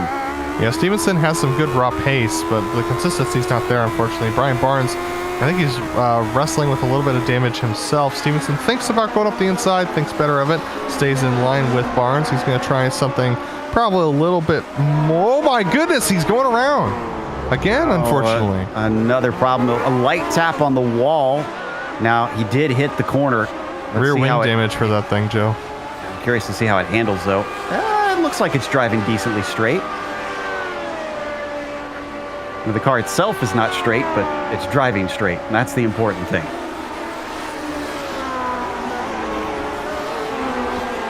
Had another car in pit lane. I'm not sure why. Ryan Steele has been in and out recently. Looks like he's able to get it going.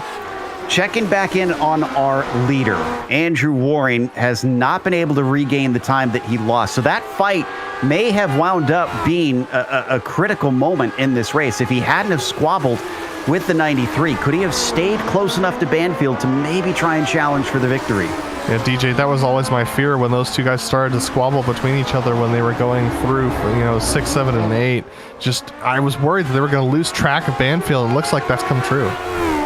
Exactly, and as we talked about with that car, the best way to try to get by Banfield is in the second sector of the track. If you let him go and leave him be when he has got straightaways in front of him, it's going to be relatively good night here. He's now not under pressure, about 2 seconds up the road from Waring, and he's able to breathe a little bit more, not really overdrive the car through this tricky section that doesn't exactly suit the setup he has.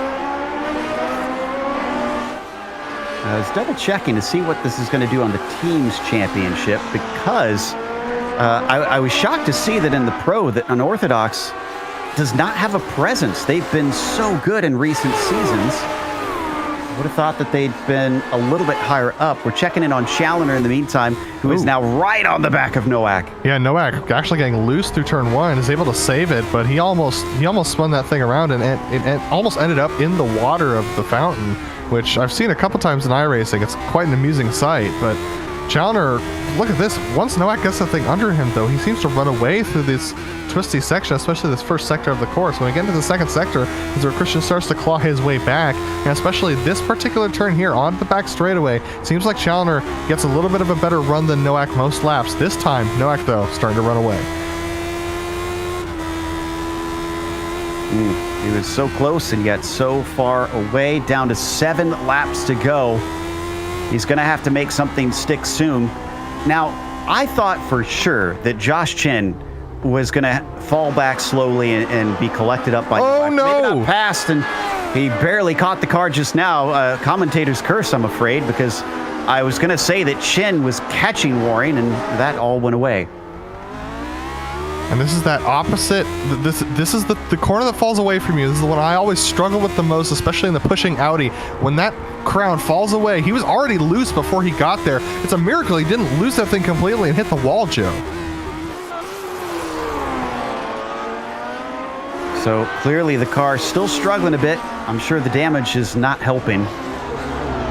But our top 3, even with the dramas that they faced, are still within 3.5 seconds of one another. You can't ask for much more, because that could certainly change how things look by the final lap, even though they aren't within attacking range of one another right now.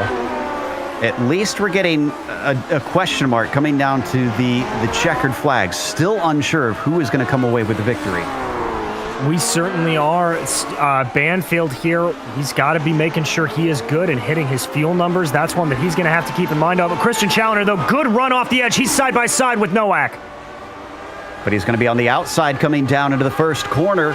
Is he going to be able to complete this one the long way around? Dangerous the way that Nowak could easily slip out and into him coming through the turn. No, Josh is going to give it up before they get to the braking, and that allows Christian into P4. That is a good salvage drive on the day for Christian Challoner. Didn't feel like he had it all together in qualifying. He is back to where he started the race, though, in P4. So not where we're used to seeing him. He won't be on the podium at this rate, but it is still a good haul of points for him. So a small correction, speaking of points, Banfield actually racing in the European region typically. So he is not contributing points to the unorthodox team, which is a bit of a shame considering I think this is going to be their best finish of the season. In the Americas, at least. I believe that's going to be the case. I can't quite remember where they finished in the 2.4. Josh Nowak just taking a really poor hairpin, so Christian Challoner is well far and away. But Ross Banfield coming in from the European region during this wildcard weekend, just putting on a show right now with a no-stop strategy. Now, granted, we haven't finished the race yet, so it's still possible he needs a splash, but he's 2 seconds up from Andrew Waring, who is in provisional points winner position right now in the America's Pro Split. The funny thing about Ross competing usually over in the European race is that he actually is from the Club Virginias, so he is an American driver, or at least resides in America, as it seems currently. And usually this is a car, even though we are the American race here for the majors, and we are at the U.S. Grand Prix, the Long Beach Grand Prix. That's typically a very European-centric series in the official racing for the Lotus 79. So interesting that Ross has come over, and I guess maybe all the European drivers are rubbing off on him, and that's why he's doing so well here, this F1 car. And speaking of points, Joe, just an important thing to note, everybody who showed up today has made it past the 75% points window, so everyone will get the points that they are scored in position for today, even if they wreck out at this point. Wow. Impressive stuff. Nobody's still wrecked out. Last car right now is David Hall, who's currently 6 laps down, getting the Dory Award today. We're watching once again the fight for second place. Chin just keeps catching up to him, but is not able to get himself side by side. Waring really trying to swing this one in wide down through the hairpin, and a big slide off the corner from Chin is not going to help things. Yeah, Josh, I think, is just getting a little frustrated with the way the car is performing. That really just comes from trying to drive that car in a little too hard, getting on the power a little too aggressively and too early, coming through the hairpin. He is a master at car control. You've seen that thing step out multiple times today, but he's going to have to be a little bit more precise here, I think, if he wants to try to close down this about 1 second gap up to Waring in the next 3 laps. The unbelievable pace of our leaders has given us the stat that only 7 cars are left on the lead lap. Kurt Crum is the last of them.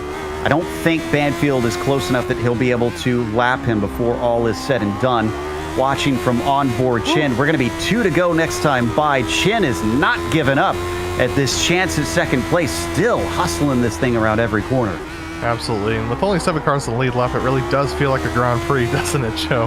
With the amount of pace that we're seeing from these front runners, the only difference is that the only difference between these cars is the setup that you provide for them. It's all the same build, all the same make.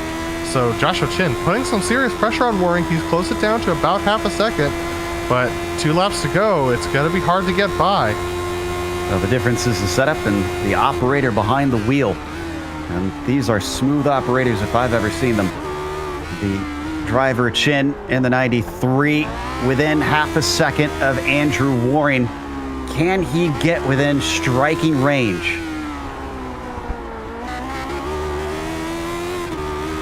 I think we may have had a DNF. I'm checking to see why Jeff Schmeier is in pit lane. Oh, he hit the wall at a turn 9. I don't think we can get the replay, unfortunately.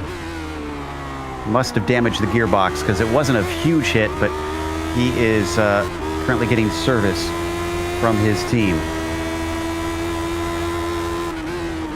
Well, here we go. This is the moment Josh Chin is going to need to make all the ground up possible. Ross Banfield's going to come out of the hairpin and start the final lap of the race. And he has got a really good opportunity to win on his hands, 2 seconds ahead of Waring and Chin. But Chin about half a second behind these guys. I think he crossed him up. I don't think that's going to do it. Banfield just took the white flag. Chin, wow, well, ignore me then. He took the fastest lap of the race. It looked like it wasn't a quick one. Maybe he was just quick on the rest of the lap. Oh, and he slides it again down into the first corner. My goodness, he is going for checkers or wreckers today. Absolutely taking every inch of the track. They're almost just brushing up against the wall, trying to see if he can get this down. He's got the gap to 0.6 of a second. Not going to be close enough to make the pass here through these next 2 corners. His next best opportunity is going to be end of the backstretch. A little bit of a tank swapper there. Unfortunately, it's going to spread him out just a little bit. Andrew Waring actually within a second of Ross Banfield, but I think it's going to be too little too late for Waring to be able to catch Banfield. Banfield sweeping through that right-hander. Joe, Banfield's run a great race today. Oh. Waring makes a huge mistake behind him, but will stay on Banfield for the finish. Yeah, we'll get a replay of that one later. Banfield out of the hairpin for the last time.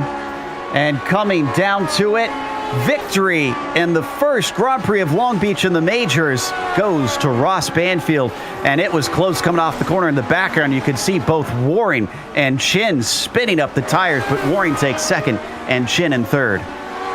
Christian Challoner's going to come home in the 4th position if he can just hang on to it. He's got 35 seconds up to those guys who just finished. Josh Nowak's been putting some pretty serious pressure on him. He was down to about half a second at one point on this lap. Christian Challoner, though, still holding that gap out to a second now as they go through the hairpin one final time. One clean exit later, and Christian Challoner is in 4th. Josh Nowak's going to round out your top 5. Also, just ahead of them, I can report we did not have a DNF. Jeff Schmeier managed to get back out in time, and he is on the track and took the checkered flag. So I believe that is going to be all 25 drivers pulling, getting to the checkered flag for this race. They didn't all finish every single 81 laps, but still an impressive feat on what is typically a course that gobbles up cars. We're going to take a quick break here on the Global Sim Racing channel.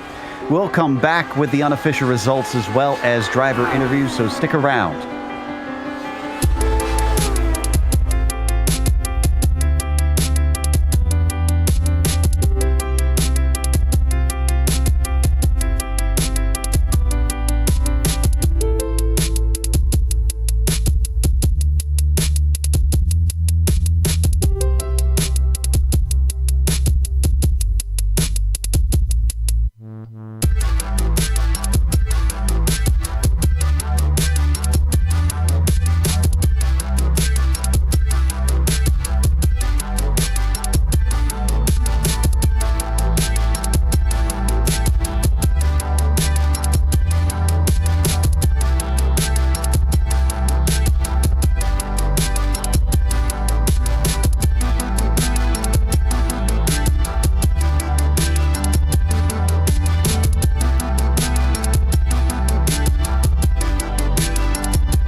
Welcome back to Long Beach. We just watched round 3 in the majors. It's the Majors Grand Prix of Long Beach.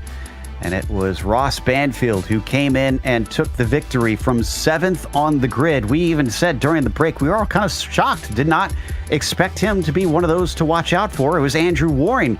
We all kind of thought had this one wrapped up based on how things were up to halfway through this race. Josh Chin chased him home, finishing 3rd. His poor start may have cost him that 2nd place, because if he could have been ahead of Andrew earlier on, would have been a fight between himself and Ross Banfield, maybe even a win for the 93. Way far behind them, Christian Challenger, not the best of days, but still valuable points in 4th, and Josh Nowak will finish in 5th. And it's James Walker with 6th position, and the last driver on the lead lap was Kurt Crum in 7th. Austin Espedy took an 8th, Isaac Snyder in 9th, and rounded out the top 10, it's Kevin Hill. Then we get the drivers who really started to struggle a little bit. Lionel Kalisto down there in the 11th position, up 3 spots from his starting spot of 14th, but unfortunately just finishing outside the top 10. Travis Warling had his own problems. He comes home in 12th position ahead of Adam Halleck and Liam Quinn. Brian Barnes coming home in 15th. He was up 3 positions from 18th, where he started, with Mark Stevenson having his problems that we recorded on track, coming home in the 16th spot, with Nick Kuhn 17th and Brian McGreevy in 18th, able to get back out there and finish the race. Steve Driscoll and Eric Smith round out your top 20. Coming home in 21st was Wayne Hutchinson, followed by Jason Wallop and Ryan Steele in 23rd. All those drivers 4 laps down. Jeff Schmeier almost DNF, but managed to come back out of the pits to finish 5 laps down. And David K. Hall finishing out your field in 25th. That brings us to our winner here today, Ross Banfield, who came and pulled a no-stop strategy to take the victory. Ross, was there any time where you regretted that decision? Almost immediately, but I knew that I just had to keep my head down since I already committed to it. So I just figured I just hoped that maybe I'd come out like in the top 5, maybe P2 range. But then I found that Andrew was right there when he came out, so I knew I had a shot, especially since I designed the set for more top end. So I figured as long as I stayed in this draft, I could catch him.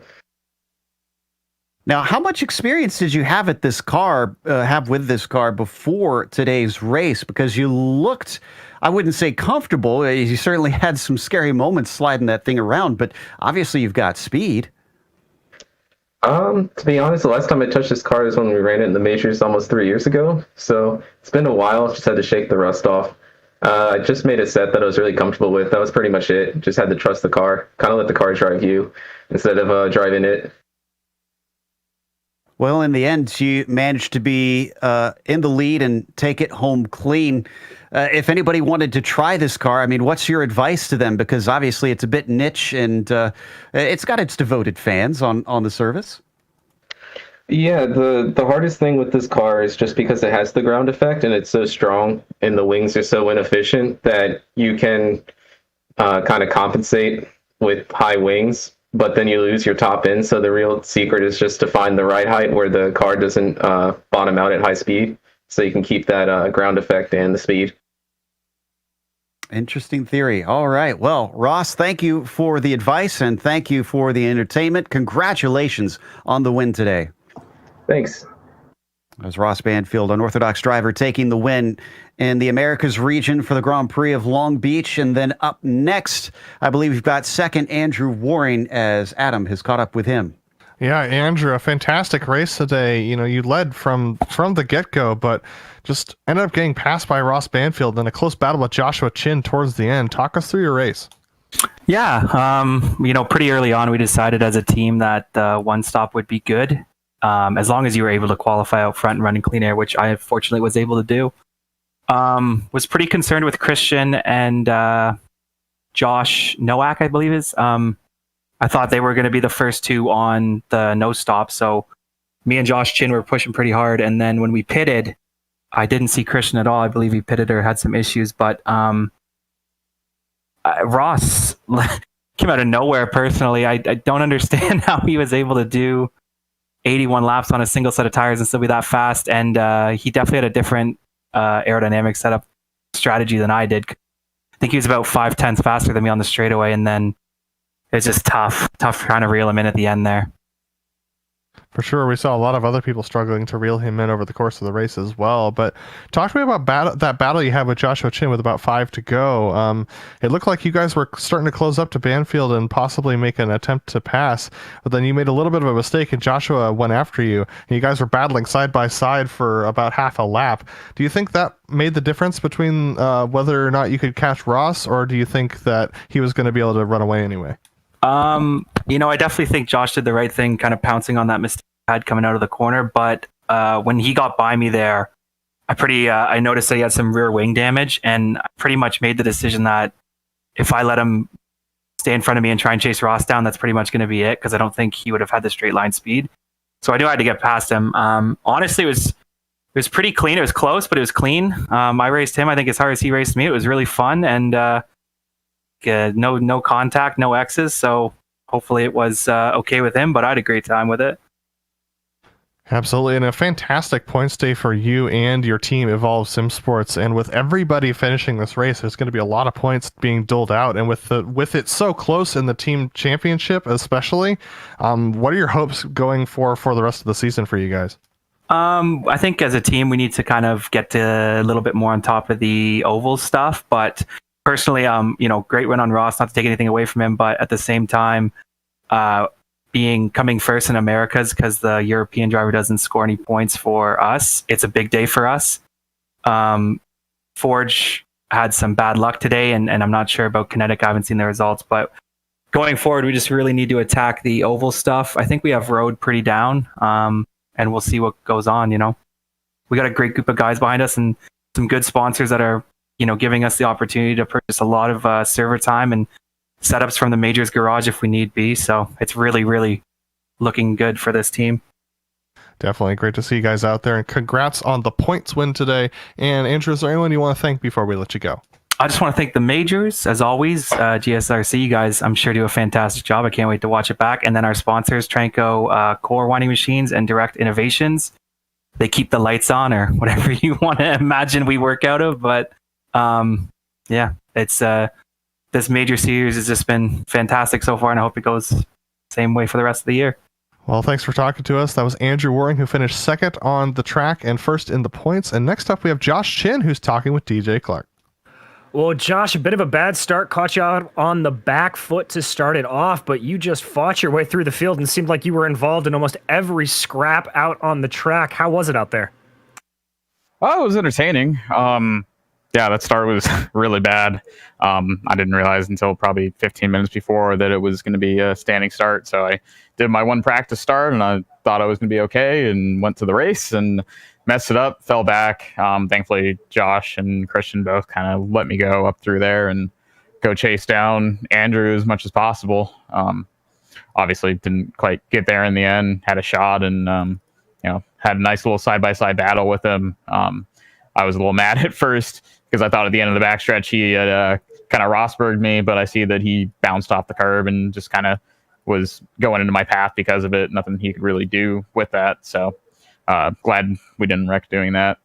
Nice to get second place worth of points, but definitely kind of a missed opportunity. I can understand that. It seemed like by the end of the race, you were also carrying a little bit of damage, rear wing in particular. How was that affecting the car?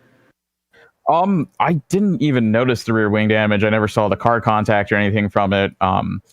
Jason Brophy, who was in spotting for me, said I had it, and I'm like, I don't feel it at all. I don't believe you. And then once I got out of the car and looked, I went, oh, yeah, you were right. I don't know if it was really affecting it that much. I think when I hit the wall in one on lap 69, it probably had more of an impact. But I guess that might have had, maybe a 10th or 2 difference, and that might have been a difference in getting Andrew. Gotcha. Well, I have to ask you, we're used to seeing you in a little bit newer cars out there. How do you like this old Retro 79? It's fun.